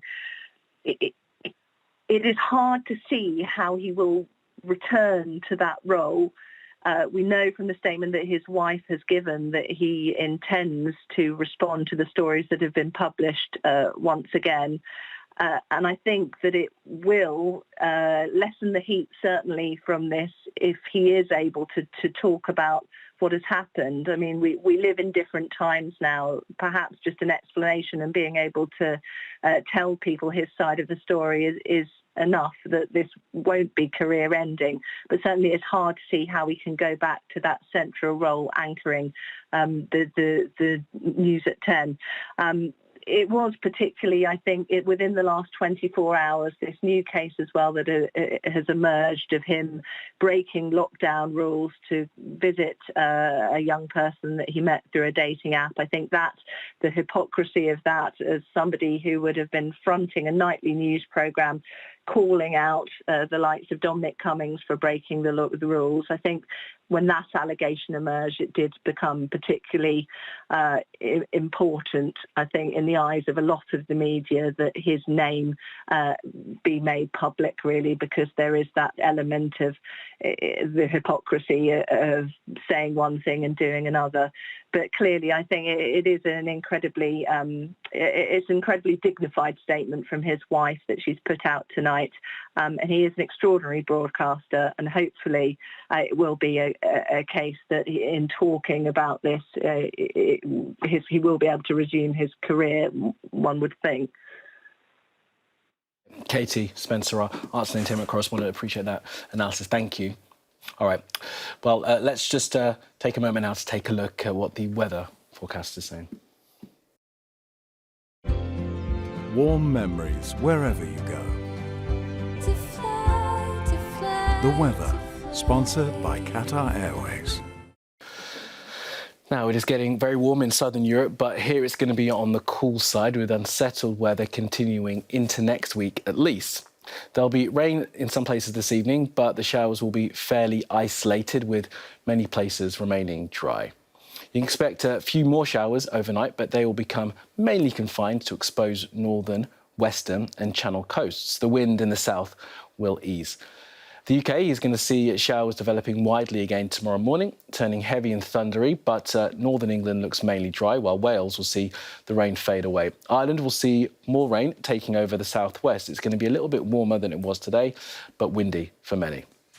Now, Ireland will see outbreaks of rain spreading to all but the far north during the afternoon, while Scotland and Northern Ireland will keep a fair few showers. England and Wales will see those showers mostly dying out. Friday will bring strong winds, coastal gales and rain up from the southwest, while the north can expect rain too. The weather, sponsored by Qatar Airways. You are watching Sky News Tonight, and still to come, more reaction to that news that Huw Edwards has been named as the BBC presenter at the centre of days of media frenzy.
Hello there and welcome back. Now, more reaction to the news that Huw Edwards has been named as BBC presenter at the centre of these allegations that have swirled around the media for the past few days. Now, Paul Connew is the former editor of the Sunday Mirror and a former deputy editor of the Daily Mirror. Paul, it's good to have you with us. So, look, the news broke at around 6 o'clock. I mean, it was always going to come out, wasn't it? I mean, what do you expect happens from this point onward? Well, this story has had so many twists and turns, and obviously, in one sense, it's a pity that this very candid and moving statement by Huw Edwards' wife didn't come out a few days ago when the story is first emerging. It might have changed the landscape. I can only imagine that was possibly on legal advice rather than BBC, PR advice, on the basis that at one stage there was the allegation of a criminality dimension to this, which of course the Met have now dismissed. So it's now back as a BBC issue. Potentially, of course, there could be legal action by Huw Edwards and his family, although I think they've got other priorities at the moment, because the Sun story did, the original Sun story did actually, suggest that that there had been a 17-year-old involved here, which would have been a serious offence under the 1978 Protection of Children Act. Well, that's gone by the board now, so it's entirely a matter for the BBC. Where it leaves Huw Edwards, I don't know, because it's very sad news, and obviously he's suffering from a huge mental breakdown. We don't know when he went into hospital, whether it was before the story broke or coinciding with it. That isn't clear at this stage. But the question is, what happens to Huw Edwards now, a huge figure in the BBC, one of its highest paid broadcasters, and the face of News at 10, the coronation, the royal coverage. But the public have strange attitudes. I was involved in a phone-in programme this morning in which about half the callers said that it was nobody's business, they didn't want to know who it was, and others suggesting that they should know, and any aspect of behaviour like this, forgetting about criminality, was unacceptable. So how the court of public opinion will view it will be quite interesting, but very interesting. But the question I ask myself is, can Huw Edwards possibly come back to that role? Because it is fronting the Premier News bulletin. It is covering the royal family. Can he credibly interview politicians, public figures, pop stars about their own conduct when they're in controversies or their conduct's being called into question? I think that's impossible.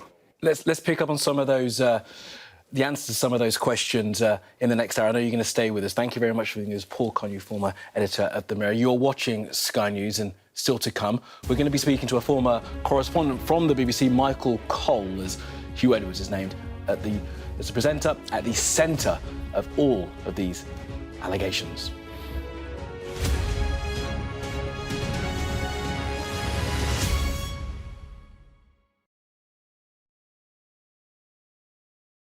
I'm Hannah Thomas-Peter, and I'm Sky's climate change correspondent. The UK is a world leader in wind power. Power! Power! People! It's part of the Congo Basin rainforest, which is such an important ecosystem. It's known as the lungs of Africa. We aim to be the best and most trusted place for news. She doesn't really enjoy speaking to the press, and it wasn't clear right up until the last moment that she was going to sit down with me. I might be just very naive, but I do believe that change is possible, otherwise we wouldn't be climate activists.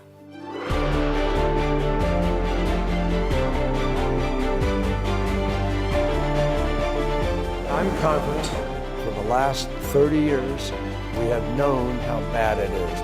I'm not here to apologize, I'm here to fight for the next step. You can see just the piles and piles of stuff, these sofas and people's desks and children's books.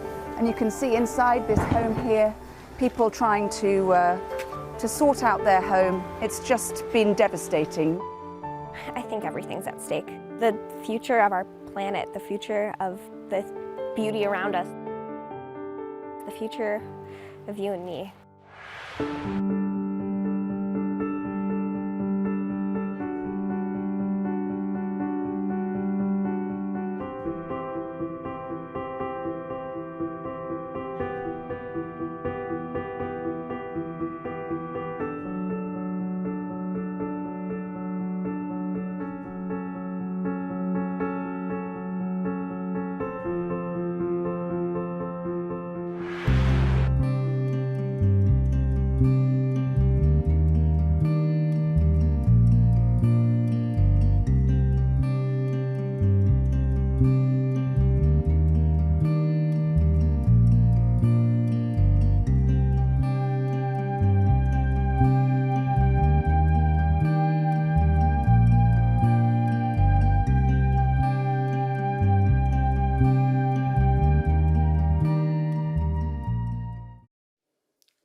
Hello there and welcome back. Huw Edwards has been named as the BBC presenter at the centre of allegations concerning inappropriate contact with a number of individuals.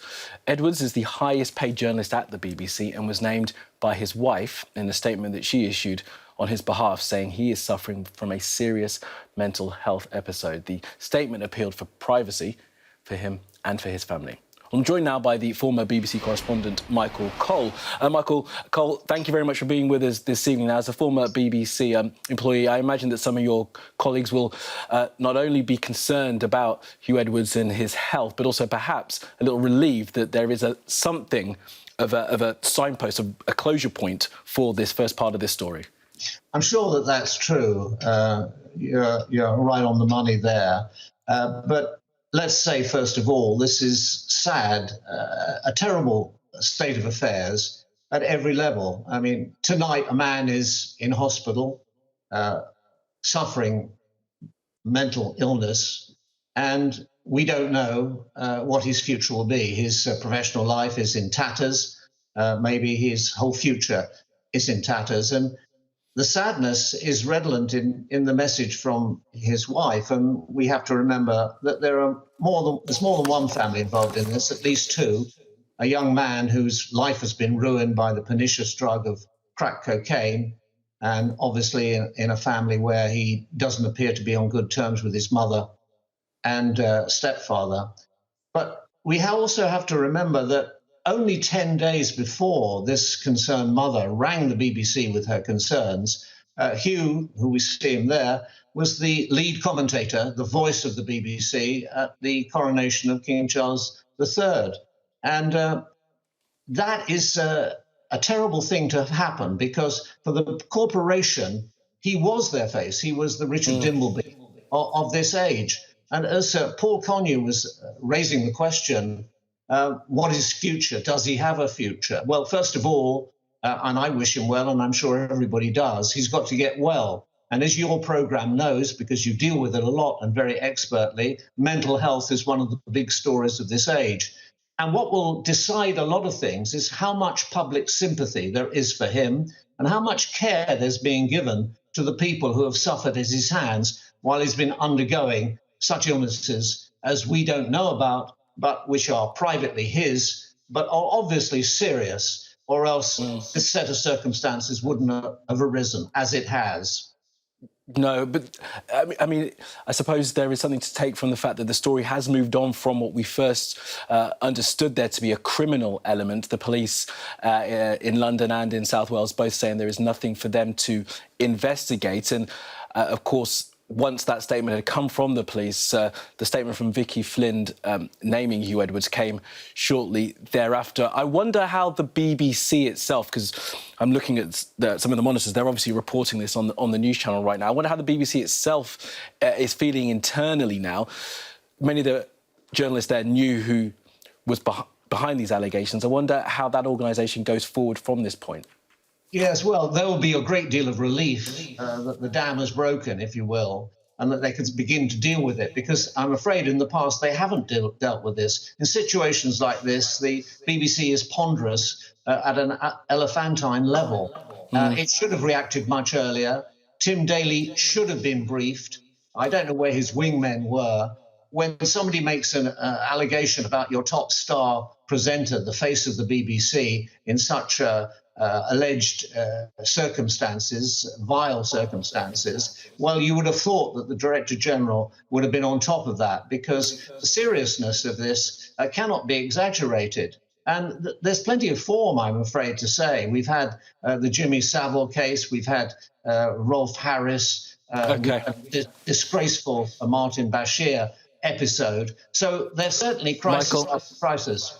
Yeah, well, it perhaps explains something from the statement of Vicky Flind that the health of Huw Edwards is at stake here, perhaps in some way speaks to the reticence of the BBC. But of course, that will come out in due course. Michael Cole, for now, thank you very much for that. All right, plenty more to come on Sky News Tonight, of course, in the next hour of the programme, as we'll get more reaction to this breaking news that Huw Edwards, a man who's been at the centre of BBC broadcasting for the last 30 years, has been named as an individual against which allegations have been made of inappropriate contact with young men. More on that at the top of the hour.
It is 8 o'clock. This is Sky News Tonight. Our top story: the wife of the BBC presenter Huw Edwards names him as the man at the centre of allegations that have plunged the corporation into crisis. In a statement, Vicky Flind says that the BBC star is suffering from serious mental health issues. The police say no criminal offence has been committed and that the BBC can now conclude their own internal investigation. We'll be live at New Broadcasting House in central London for the very latest, and we'll ask former colleagues of Huw Edwards what now for the star and for the corporation.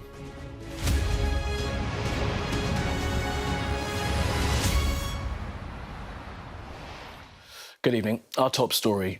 Huw Edwards has been named as the BBC presenter at the centre of allegations concerning inappropriate contact with a number of individuals. Edwards is the highest paid journalist at the BBC and was named earlier by his wife in a statement that she issued on his behalf. She says that he is suffering from serious mental health issues and has appealed for privacy for him and for the family.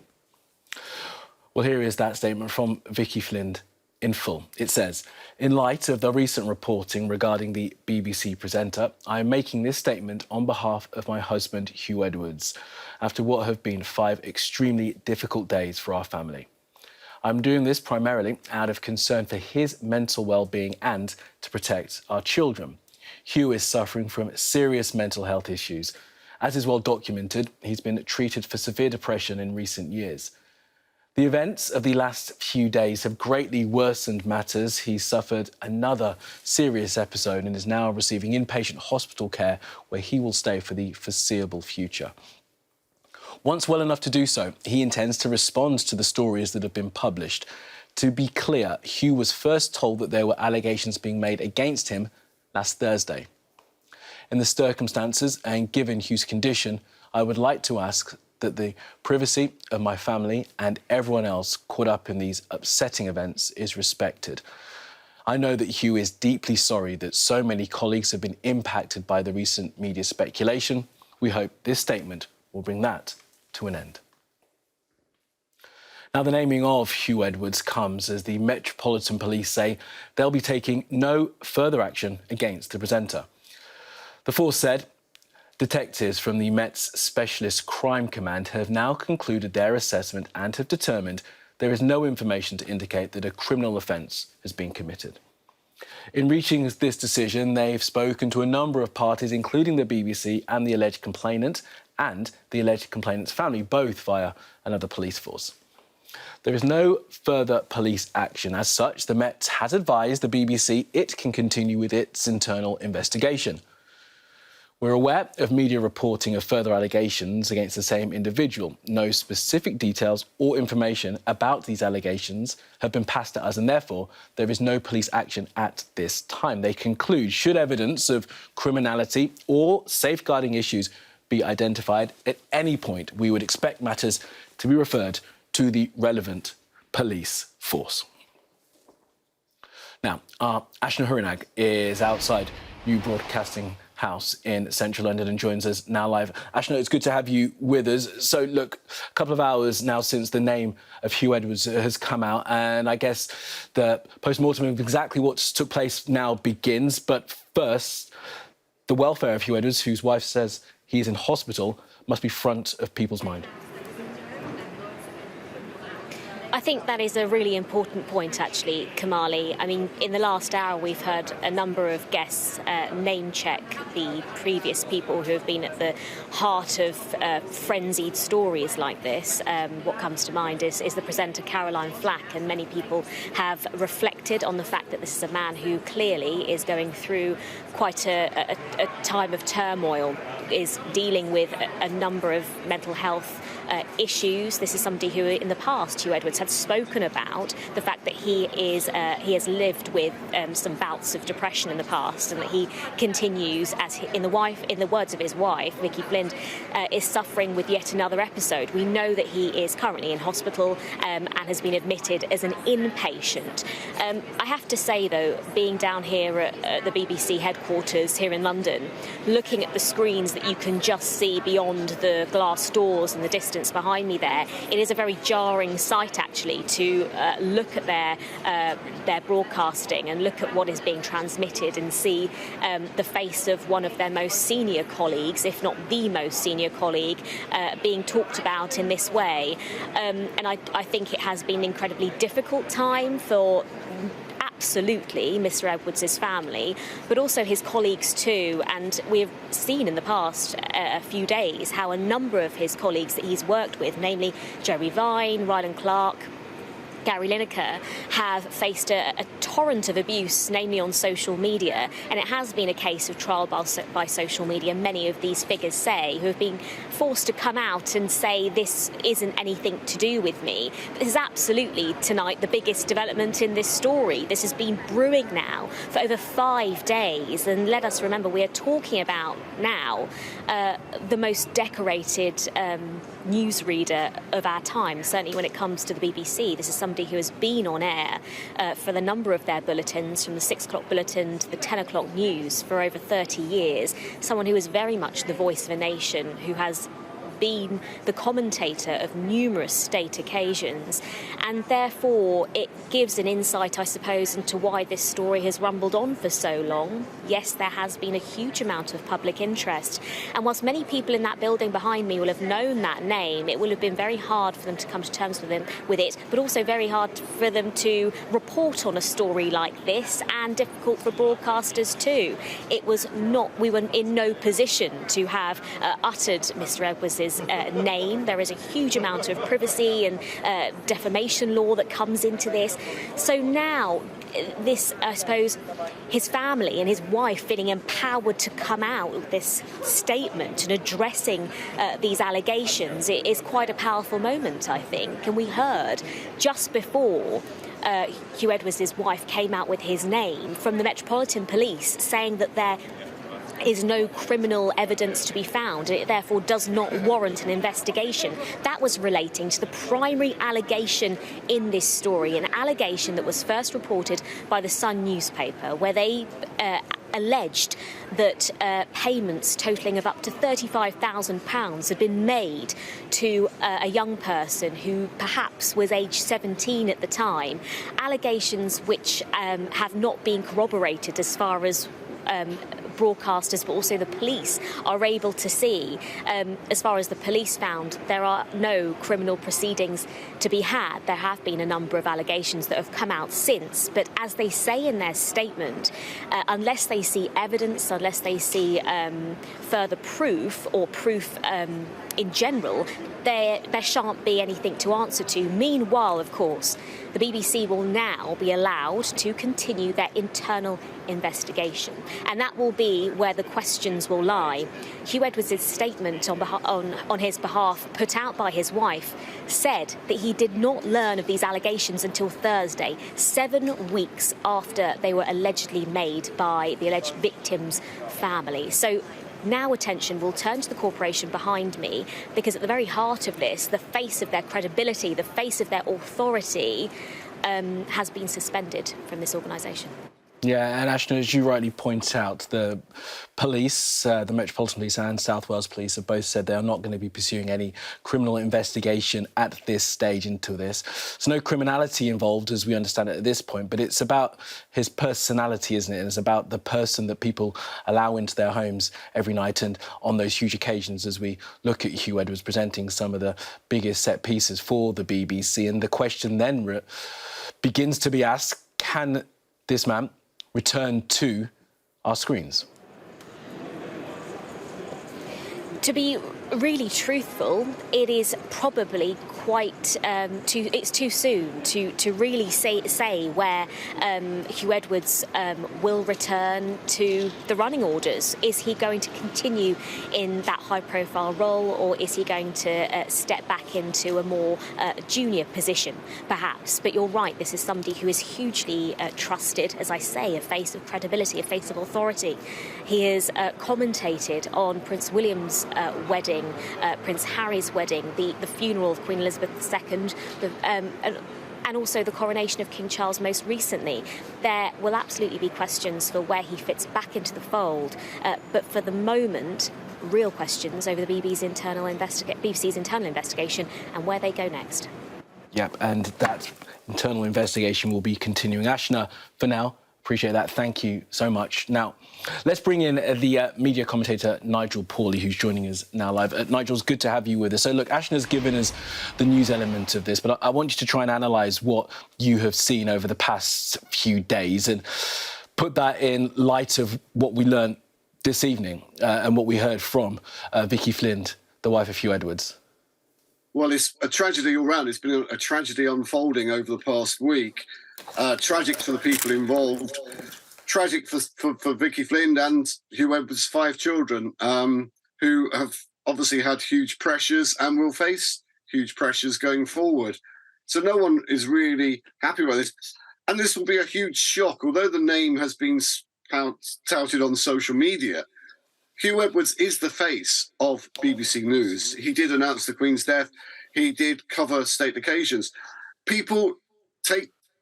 Viewers take people like Huw Edwards as a friend. They think they know him. They think they trust him. They think that he is their friend because he is always there in the corner of their front room as they watch the television. So I'm sure a lot of people will be hugely shocked by not only the allegations, but by the state of his mental health at the moment. And he's obviously a very, very ill man. The erratic behaviour obviously dates back 3 years as well, because that's when this first started. So there have been issues that he's suffered. It's going to be a shock to viewers, but it's not about personalities now. I think he needs to be left to recover, and I think his family and the victim, that everyone is a victim in this. The person at the beginning who was involved in the allegations, his family has a rift now as well. No one has come out well.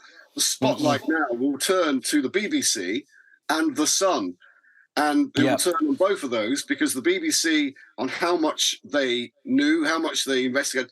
The fact, as your correspondent said, that Huw Edwards only knew about this on Thursday, when the complaint was made 7 weeks ago, will come as a shock, I think. The BBC have questions to answer.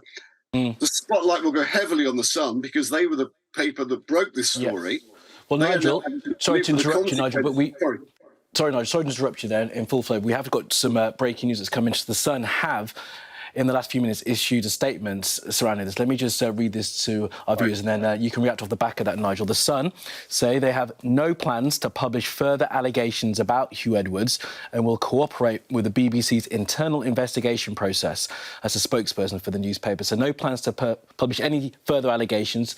Past few days have been all front pages about this, haven't they, of course? And they're going to cooperate with the BBC's internal investigation. I suppose that's telling because, of course, when these allegations first broke in the Sun newspaper, there was a suggestion of criminality. The police have said there is no criminality involved. So, Nigel, I guess that speaks to your point that as we look ahead for the next few days, these organisations, and let's deal with the Sun first of all, are going to have to sort of look at the way that these past few days have been reported and handled. The spotlight is going to be on The Sun. I'm sure their lawyers, they were pleaded public interest defence, that this was in the public interest, and I think that will be looked at now. But that statement to me says The Sun are reining back on this, because they know that a much-loved presenter is suffering a mental health breakdown on the top of coverage that they started a week ago. That is not a very good position for a newspaper to be in. They will be worried that you mentioned Caroline Flack earlier.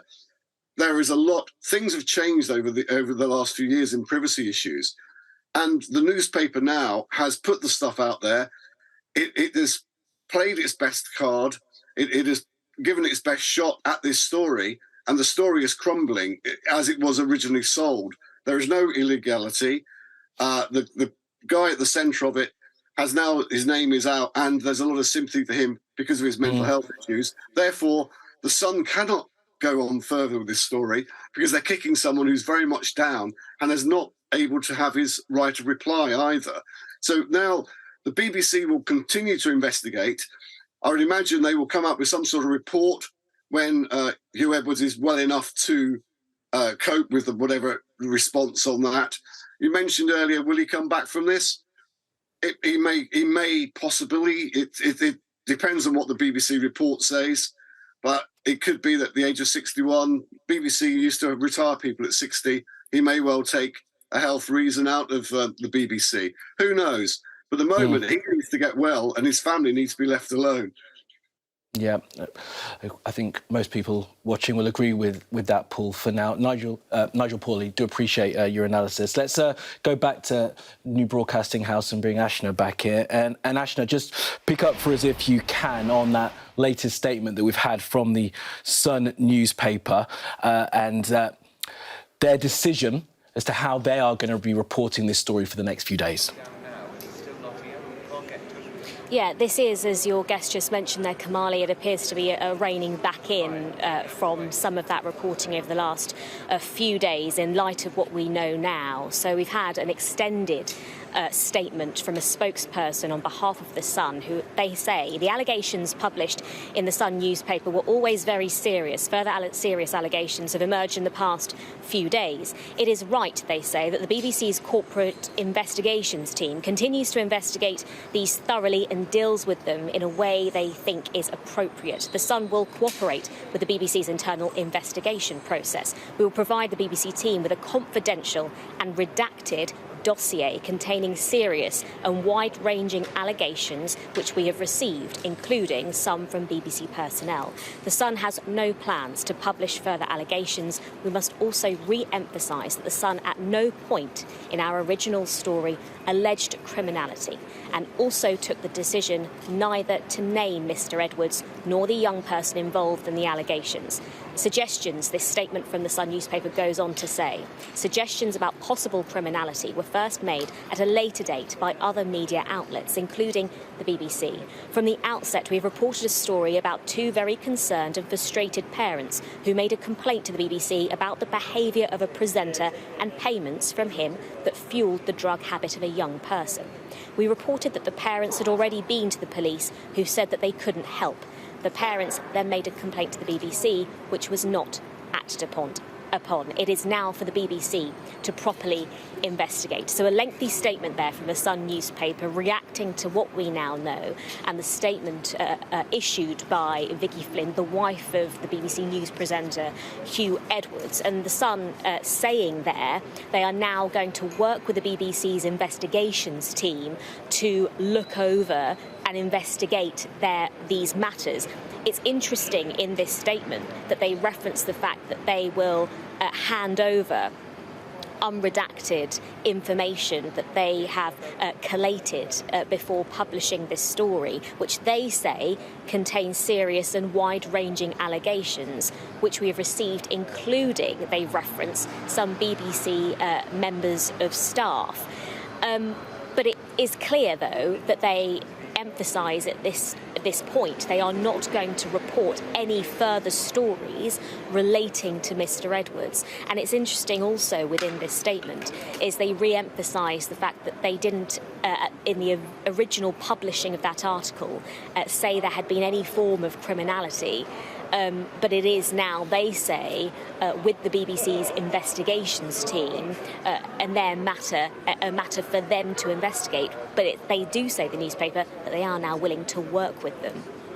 Ashna, thank you for reading that statement in full. It is lengthy and it is fascinating because many people who've been following this story for the past few days will perhaps look at that line, at no point in our original story did we allege criminality, and think, well, the inference of criminality was there. The dots may not have been put together by the Sun, and that reading of the code, the law that may well have been broken, that 1978 law about soliciting pictures from a person under the age of 18, may well not have been in the original Sun story, but the inference was certainly there. So fascinating to see that now at this stage, the Sun newspaper have decided to row back from that. And I do wonder what kind of cooperation they're going to offer to the BBC when, for the past few days, many people have been asking for the Sun to publish some of the evidence that they've been holding from that original allegation.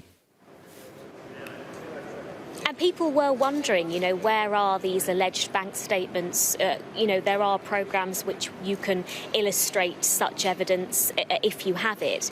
And people were questioning very early on how watertight was the evidence that they had. And if you go back and read that original story, it was very carefully worded. A lot of mentions of these were accusations, these were allegations, and very clearly, and making an effort not to mention or any identifying features of this presenter at the heart of it. There will be questions about how watertight and how robust that information was, and how confident they were in publishing it. But I think there will be questions now for, I suppose, what this relationship and what evidence they will bring and have with the BBC's investigations team. So I think there will be a lot of scrutiny over the handling over the last few days.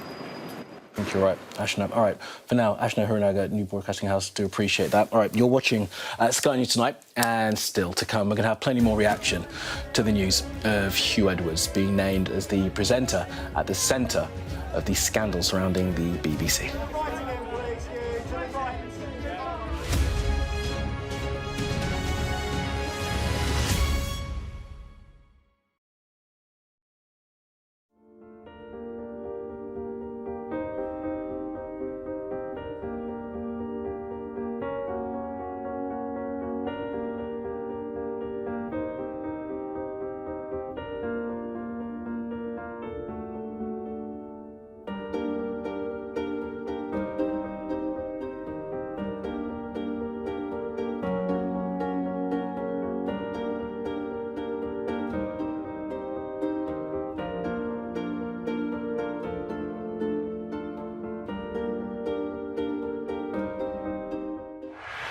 The pound has rallied. Moderation. Interest rates peaking. I'm up at 6%. The highest for 14 years. Will that be the peak? Will it be a little bit lower? It's closer to a potential crash. So many words, so many meanings. But what do they mean for you and your finances? Stay up to date on Sky News. I'm Martha Kellner and I'm Sky's US correspondent based here in Los Angeles. It's turning everybody into, a crazy, violent drug addict. How are you feeling? I am angry. Are you a hypocrite, sir? Will your candidates win? I hope so. I gotta be realistic. My sister's dead. More than 4 weeks on, there's no murder weapon and no suspect. Mum, how are you feeling today? Jeffrey said, you answer to Ghislaine, you just don't cross her. You're so excited. Severe nightmares of these people coming in and just taking me in the middle of the night. I've watched as whole towns were torn apart by natural disaster. I'm alive and I'm thankful for that. We take you to the heart of the stories which shape our world. A lot of cases that I know are reported from Ukrainian missiles themselves. Ambassador, with respect, I think that's preposterous.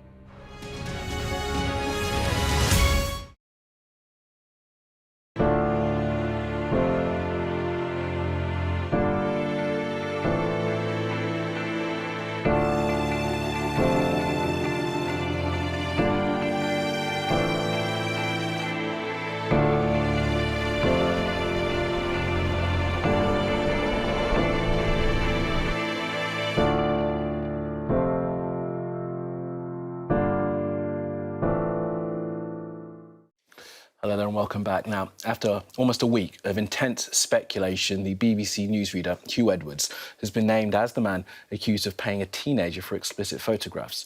His wife, Vicky Flind, issued a statement on Ms Edwards' behalf saying he is seriously ill in hospital. This is the statement from Huw Edwards' wife in full, and it reads, "In light of the recent reporting regarding the BBC presenter, I am making this statement on behalf of my husband, Huw Edwards, after what have been 5 extremely difficult days for our family. I am doing this primarily out of concern for his mental well-being and to protect our children. Huw is suffering from serious mental health issues. As is well documented, he's been treated for severe depression in recent years. The events of the last few days have greatly worsened matters. He has suffered another serious episode and is now receiving inpatient hospital care where he'll stay for the foreseeable future. Once well enough to do so, he intends to respond to the stories that have been published. To be clear, Huw was first told that there were allegations against him, being made against him, last Thursday. In these circumstances and given Huw's condition, I would like to ask that the privacy of my family and everyone else caught up in these upsetting events is respected. I know that Huw is deeply sorry that so many colleagues have been impacted by the recent media speculation. We hope this statement will bring that to an end." Well, in the last few minutes, a spokesperson for The Sun, the newspaper that brought about these allegations, have released a statement. Let's take you through that in full. And it reads, "The allegations published by The Sun were very serious. Further serious allegations have emerged in the past few days. It is right that the BBC's corporate investigations team continues to investigate these thoroughly and deals with them in the way that they think is appropriate. The Sun will cooperate with the BBC's internal investigation process. We will provide the BBC team with a confidential and redacted dossier containing serious and wide-ranging allegations which we have received, including some from BBC personnel. The Sun has no plans to publish further allegations. We must also re-emphasise that The Sun at no point in our original story alleged criminality and also took the decision neither to name Mr Edwards nor the young person involved in the allegations. Suggestions about possible criminality were first made at a later date by other media outlets, including the BBC. From the outset, we have reported a story about two very concerned and frustrated parents who made a complaint to the BBC about the behaviour of a presenter and payments from him that fuelled the drug habit of a young person. We reported that the parents had already been to the police, who said that they couldn't help. The parents then made a complaint to the BBC, which was not acted upon. It's now for the BBC to properly investigate. All right, let's bring back in Paul Connew, former editor of the Sunday Mirror and former deputy editor of the Sun's former sister newspaper, The News of the World. Paul, good to have you with us still. Let's just pick up on some of the points that have been raised in that Sun statement. And first of all, give me your thoughts on when they say that at no point in their original story did they allege criminality, and it was other media outlets that started to allege that criminality. And the criminality they're talking about is the offence under the Protection of a Child Act 1978 to solicit a picture from someone under the age of 18. I think both the BBC and the Sun are still going to have some serious questions to answer. I haven't got in front of me the original Sun story, but certainly there was an inference there because the age of 17 was mentioned, which, as you've just said, Kamal, would constitute an offence under the Protection of Children Act 1978, which carries a very stiff prison sentence. So I'm not quite sure. I mean, this is obviously a very carefully crafted legal statement, but, you know, by the Sun. And it'd be interesting to see precisely what the cooperation level with the BBC investigation will be. But the BBC continue to have questions to answer about how they handled it. And these aren't going to go away. I also wonder whether, when just before the Sun broke the story, did they actually go to the Edwards family, and did they at all? Were they made aware? In fairness to the Sun, were they made aware of the mental health issues? And would they, if they'd been told that, and so I say if, would it have influenced the way the story was handled or carried at all? So, I mean, but of course there are other allegations which are of a non-criminal nature. The Sun have run in from other alleged contacts of Huw Edwards and their claims, which of course will need to be investigated by the BBC investigation, because, you know, some of those. The public have changing social mores. Some people will say it's totally his private life and none of our business. Others will see it as unacceptable and totally compromising him as the face of BBC News and royal coverage. So it's still not going to go away in that sense. Even though the Sun, quite rightly in my mind, have decided not to run any more allegations. We don't know even if they had any, but I think out of sensitivity, they're not going to run any more. But I suppose, Paul, the point about whether or not Huw Edwards comes back on TV is one to be decided in the weeks, perhaps months that come ahead. But, you know, sticking with the sort of the investigations that's going on, because obviously the BBC are going to run their own and the Sun say they're going to cooperate. But it is interesting in this Sun statement, they say they're going to provide a redacted dossier with serious and wide-ranging allegations. And here's the clincher for me in this sentence, including some from BBC personnel. So even as they issue this statement, sort of ceasing fire, they're still laying out that they have some evidence, something else that they perhaps could be publishing. That's certainly, it could be read that way, most certainly, and also you question, how redacted does redacted mean in this case?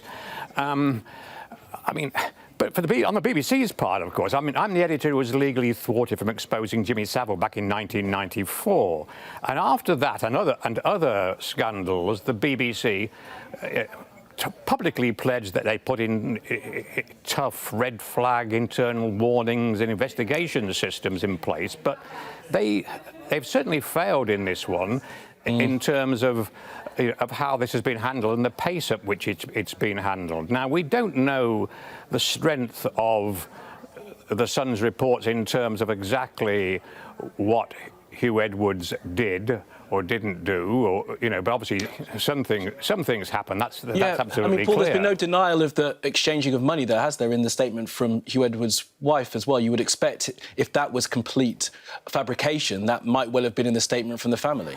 You're absolutely right. I think it's very probable. I can't say for sure, but I think it's very probable money was transferred. The question is, I suppose, to an extent, do the Sun, the Sun have said they have a dossier now. Presumably, that may contain proof of payments. Then, of course, there's the other claim about another individual and Huw Edwards breaking lockdown rules to visit someone. So all of these are it's very complex. It swings around almost crazily. But as I say, I think the BBC still have many questions to answer about the way they handled or mishandled this, and the Sun have questions to answer about how they handled it too.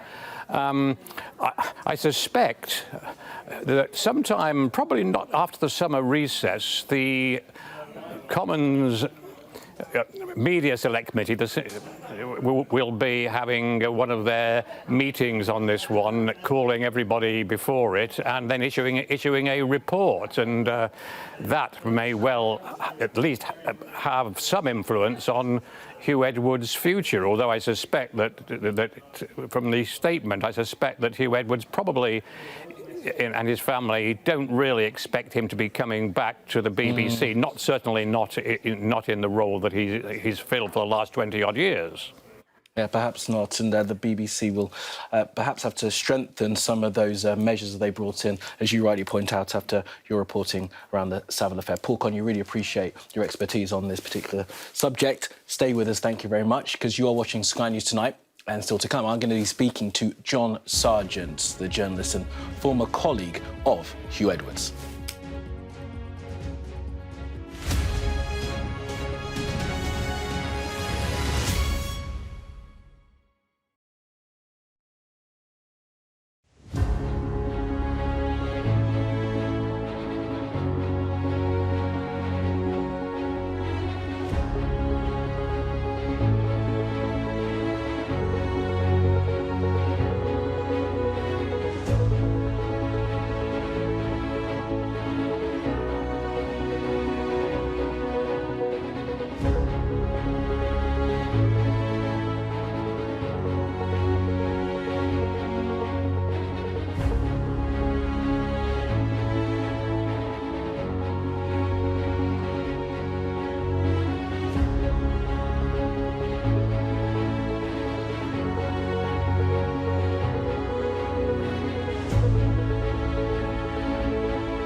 You're watching Sky News Tonight. Our top stories this evening.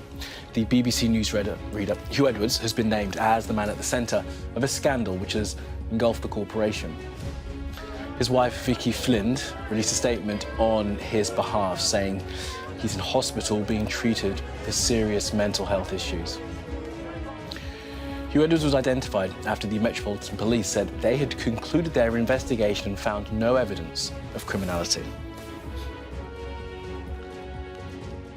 Well, let's bring back in our correspondent, Ashna Huranag, who's outside New Broadcasting House, the BBC headquarters in central London. And Ashna, the Director General, Tim Davie, who we saw being interviewed on the BBC radio show yesterday by Sarah Montague, has now sent a message to staff. What's he had to say?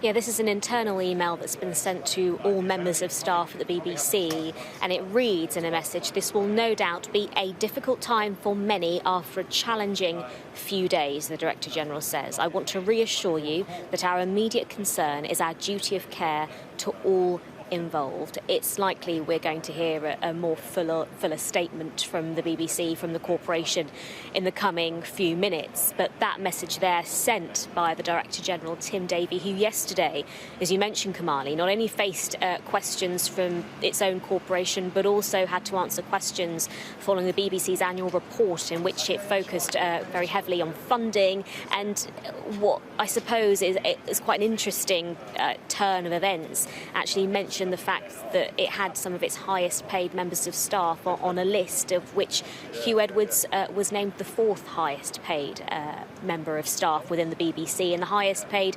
newsreader, given his seniority. We've mentioned it before within this hour, but this is someone who is so iconic to many millions of people, a voice of a nation for multiple occasions, whether it be Prince Harry or Prince William's wedding, the funeral of Queen Elizabeth, the coronation most recently of King Charles, and only the last couple of months, was narrating the trooping of the colour. But that message there from Tim Davie in an internal message to staff members at the BBC, reading that duty of care is with all concerned. I want to bring you further elements of that statement, of that letter that has been, or email that has been sent to BBC staff members in the last few minutes. "I wanted to writes Mr Davie, following this evening's statements from the family of Huw Edwards and the police. Many of you will have read the words of Vicky Flind, Huw's wife. It is a reminder that the last few days have seen personal lives played out in public. At the heart of this are people and their families. This will no doubt be a difficult time for many after a challenging few days. I want to reassure you that our immediate concern is our duty of care to all involved." Also this afternoon, the Directorate General of the BBC goes on to say, the Metropolitan Police and South Wales Police confirmed they would be taking no further action following an assessment of information provided to them. As you know, we were asked to pause our fact-finding investigations until that assessment has been concluded. It is important that we now continue with this work. I want to be clear that in doing so, we will follow due process. He finally ends with, "This remains a very complex set of circumstances.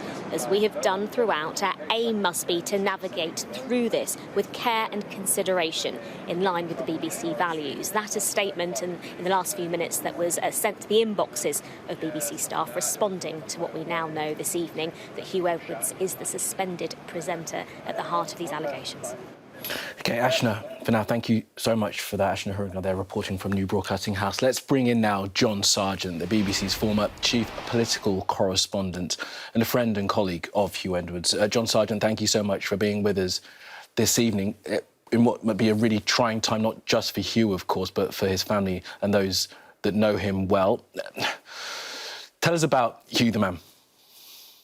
Well, when I first heard a few days ago that it was likely to be Huw that was going to be the suspect, I was just completely taken aback. I've known him for more than 30 years as a friend and a colleague, as a witty friend, as a funny friend, as someone to spend a lot of time with. We did spend a lot of time together. We were political correspondents together. That famous incident involving Margaret Thatcher and me outside the British Embassy, I was doing the television version, he was doing the radio version, Huw Edwards. So you can imagine the shock to me personally when I'm told he is the suspect. an awful sinking feeling of, oh no, this isn't the Huw that I knew, and that's still my sensational feeling about it. And I'm very pleased the Director General, Tim Davie, is now talking about the duty of friend. He clearly needs a lot of looking after. Yeah, and that duty of care, I guess, would explain why there's been some criticism of the BBC and its sort of openness about this, but I guess it's explained somewhat by the statement that we've heard from Vicky Flind. And you say that when you heard the allegations, it wasn't the Huw that you recognised. Were there anything in the allegations that you saw as being the Huw Edwards that you knew, or was this just so out of anything that you expected to come from a friend of yours? Well, yeah, because, whatever else Huw knows about, he knows about the news business, he knows about politics, and the idea that you would ring people up, you would endanger your career to the extent to which these allegations endlessly referred to what he had done or was said to have done, or that he'd used foul language, that he'd threatened people. None of that seemed to me just sensible. So once we're told that he's suffering from serious mental illness, I must say, I then think, oh, right, now we're beginning to get a bit of sense into all this. We now know what the sort of general position is about you, instead of him saying, oh, we don't know, and he's not saying anything, and the Director General can't tell us, does he plead guilty or not guilty? Is he saying he's innocent? None of those things now are so much to the fore, simply because we're told he's an inpatient in a mental ward. So, that means the gloves should be off, and they should be now. This doesn't mean to say that the whole thing is all over and that nothing has to be decided, nothing has to be inquired into, but the immediate crisis, the hour by hour, what's going to happen next, I hope now will come to an end.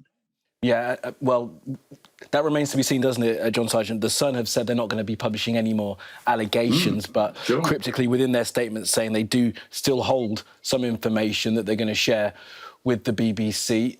What you seem to be suggesting is that perhaps some of the behaviour or the allegations of behaviour may well have been because Huw was unwell, and that, I guess, is supported by some of the statement that has come from his wife, Vicky Flind.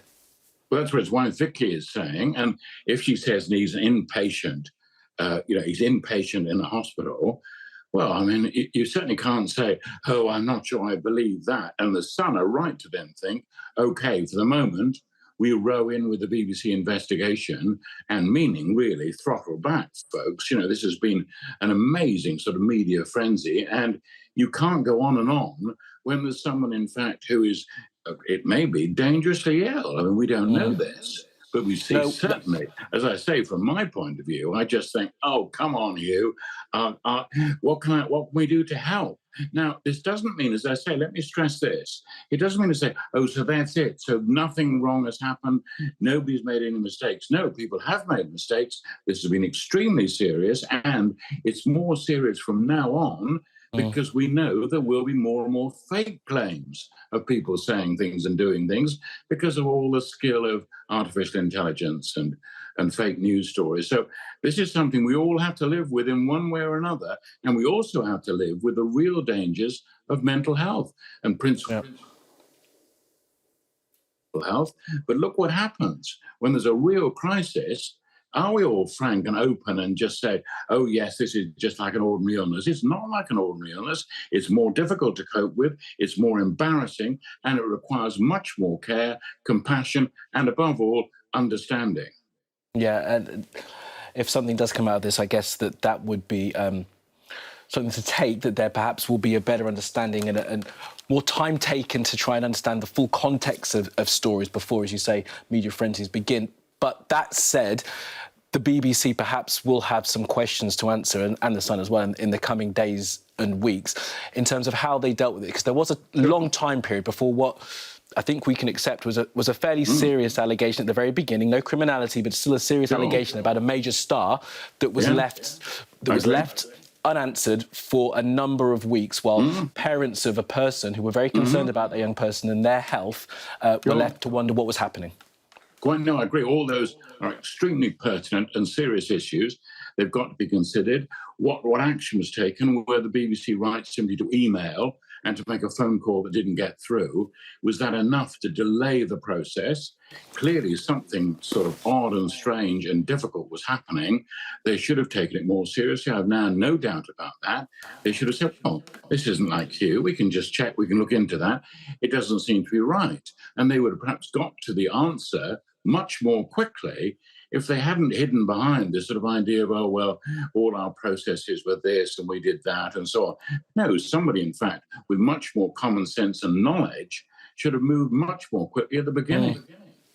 Yeah, interesting. The BBC may well have been failing both their employee and the person who made the allegations by not acting quickly enough. John Sargent, do appreciate your thoughts this evening. Thank you very much for being with us. John Sargent, their former chief political correspondent of the BBC and a friend of Huw Edwards. Now, you are watching Sky News Tonight, and still to come, we'll have more reaction to the news that Huw Edwards has been named as the presenter of a scandal that has affected the BBC for the past few days.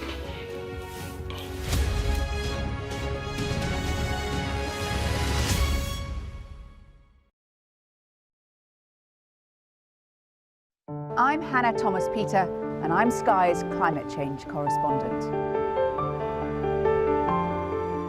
The UK is a world leader in wind power. Power! Power! People! It's part of the Congo Basin rainforest, which is such an important ecosystem. It's known as the lungs of Africa. We aim to be the best and most trusted place for news. She doesn't really enjoy speaking to the press, and it wasn't clear right up until the last moment that she was going to sit down with me. I might be just very naive, but I do believe that change is possible, otherwise we wouldn't be climate activists.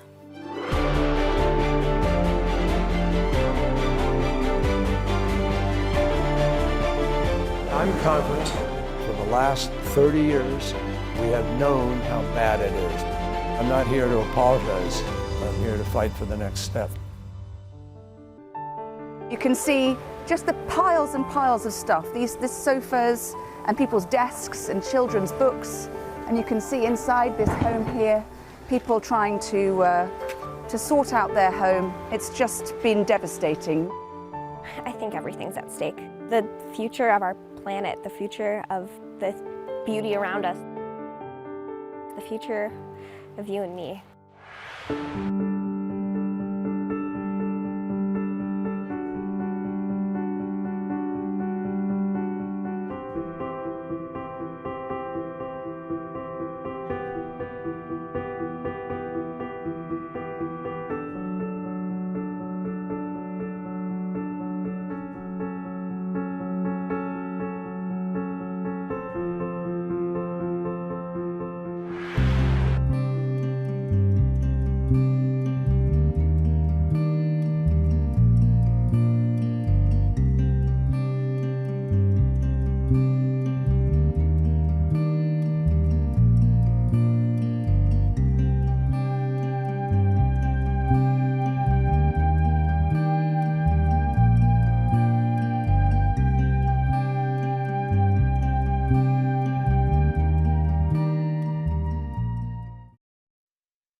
Do you know what kind of pollen gets up your nose?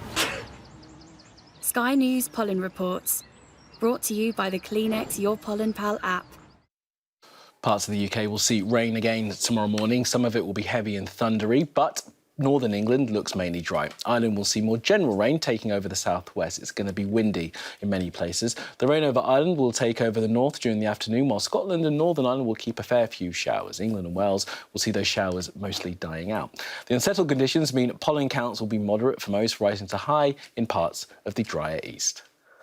Sky News Pollen Reports, brought to you by the Kleenex Your Pollen Pal app. Welcome back. Now, the BBC newsreader Huw Edwards is seriously in hospital after suffering a relapse with his mental health. He's been named as the presenter at the centre of allegations published in the Sun newspaper that he paid a teenager for explicit photographs. The police have been investigating and say there is no evidence that a criminal offence has been committed. Now, the Sun have released a lengthy statement in the last hour, and it reads, "The allegations published by the Sun were always very serious. Further serious allegations have emerged in the past few days. It is right that the BBC's corporate investigations team continues to investigate these thoroughly and deals with them in the way that they think is appropriate. The Sun will cooperate with the BBC's internal investigation process. We will provide the BBC team with a confidential and redacted dossier containing serious and wide-ranging allegations which we have received, including some from BBC personnel. The Sun has no plans to publish further allegations. We must also re-emphasise that The Sun at no point in our original story alleged criminality and also took the decision neither to name Mr Edwards nor the young person involved in the allegations. Suggestions about possible criminality were first made at a later date by other media outlets, including the BBC. From the outset, we have reported the story about two very concerned and frustrated parents who made a complaint to the BBC about the behaviour of a presenter and payments from him that fuelled the drug habit of a young person. We reported that the parents had already been to the police, who said they couldn't help. The parents then made a complaint to the BBC, which was not acted upon. It's now for the BBC to properly investigate. The Sun's lengthy statement there in the past hour. Let's bring in now David Banks, who's a media law consultant. David Banks, thanks very much for being with us. I mean, you will have seen the Sun's statement there. Just pick up on that line that's in the statement, that they say that at no point in their original story did they talk about alleged criminality. There was an inference of it, though, wasn't there?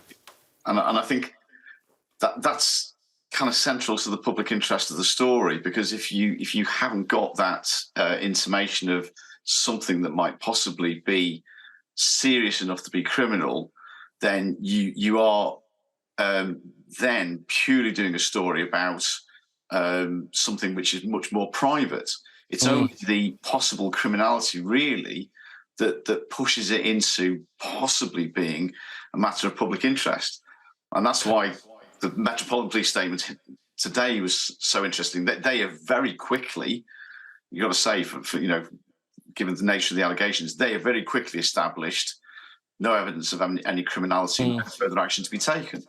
Well, it wouldn't have taken them very long to work out when the pictures, if the pictures were sent and at what date and what age the people involved were. And it's interesting that you say that the allegation or the inference of criminality is what kind of is the public interest defence. If you were advising the journalists who were publishing the original story without that allegation, would you still advise them to publish it because it's a private matter? I'm quite risk averse, so personally, I would be wanting to see. I'd wanted to see a lot more evidence than we saw published in the Sun, and there were lots of things that I thought were missing. There may be reasons why they were missing, but they were things that I would normally expect a paper, if they had them in their hands, to publish. Things like redacted bank statements, redacted photographs, timelines, things like this, proofs of dates and stuff like that. And we weren't seeing that, and so I would be asking questions. Now, I'm sure that the very professional legal teams on the Sun were asking those questions as well. But obviously a decision has been made to go with the story as it was.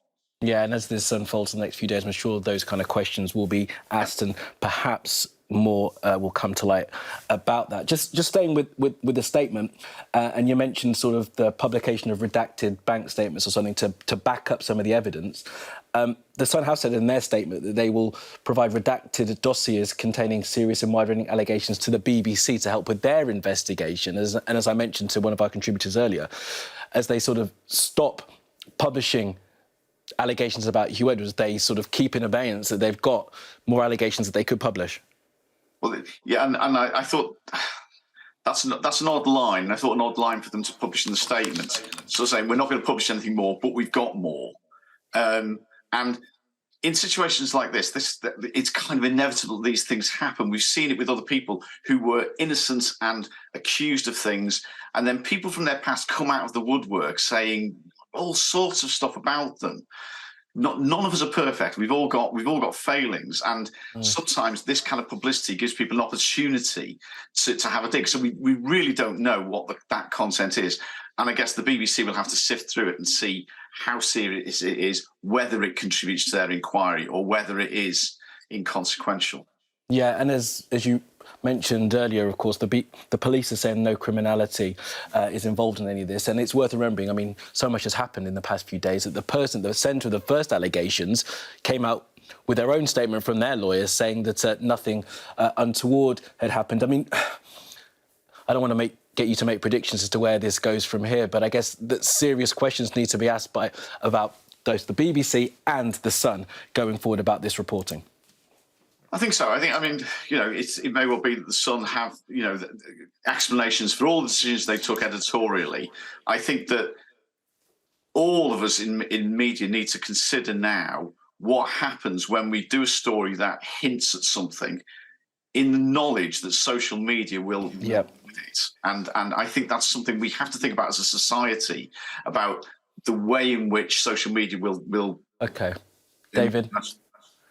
Yeah, you're exactly right. It is a moment for us all to pause and think about the way that this story has been reported. David Banks, we appreciate your analysis this evening. Thank you very much for that. You're watching Sky News. More to come in the next hour. More analysis on the news that Huw Edwards has been named as the BBC presenter at the centre of this crisis.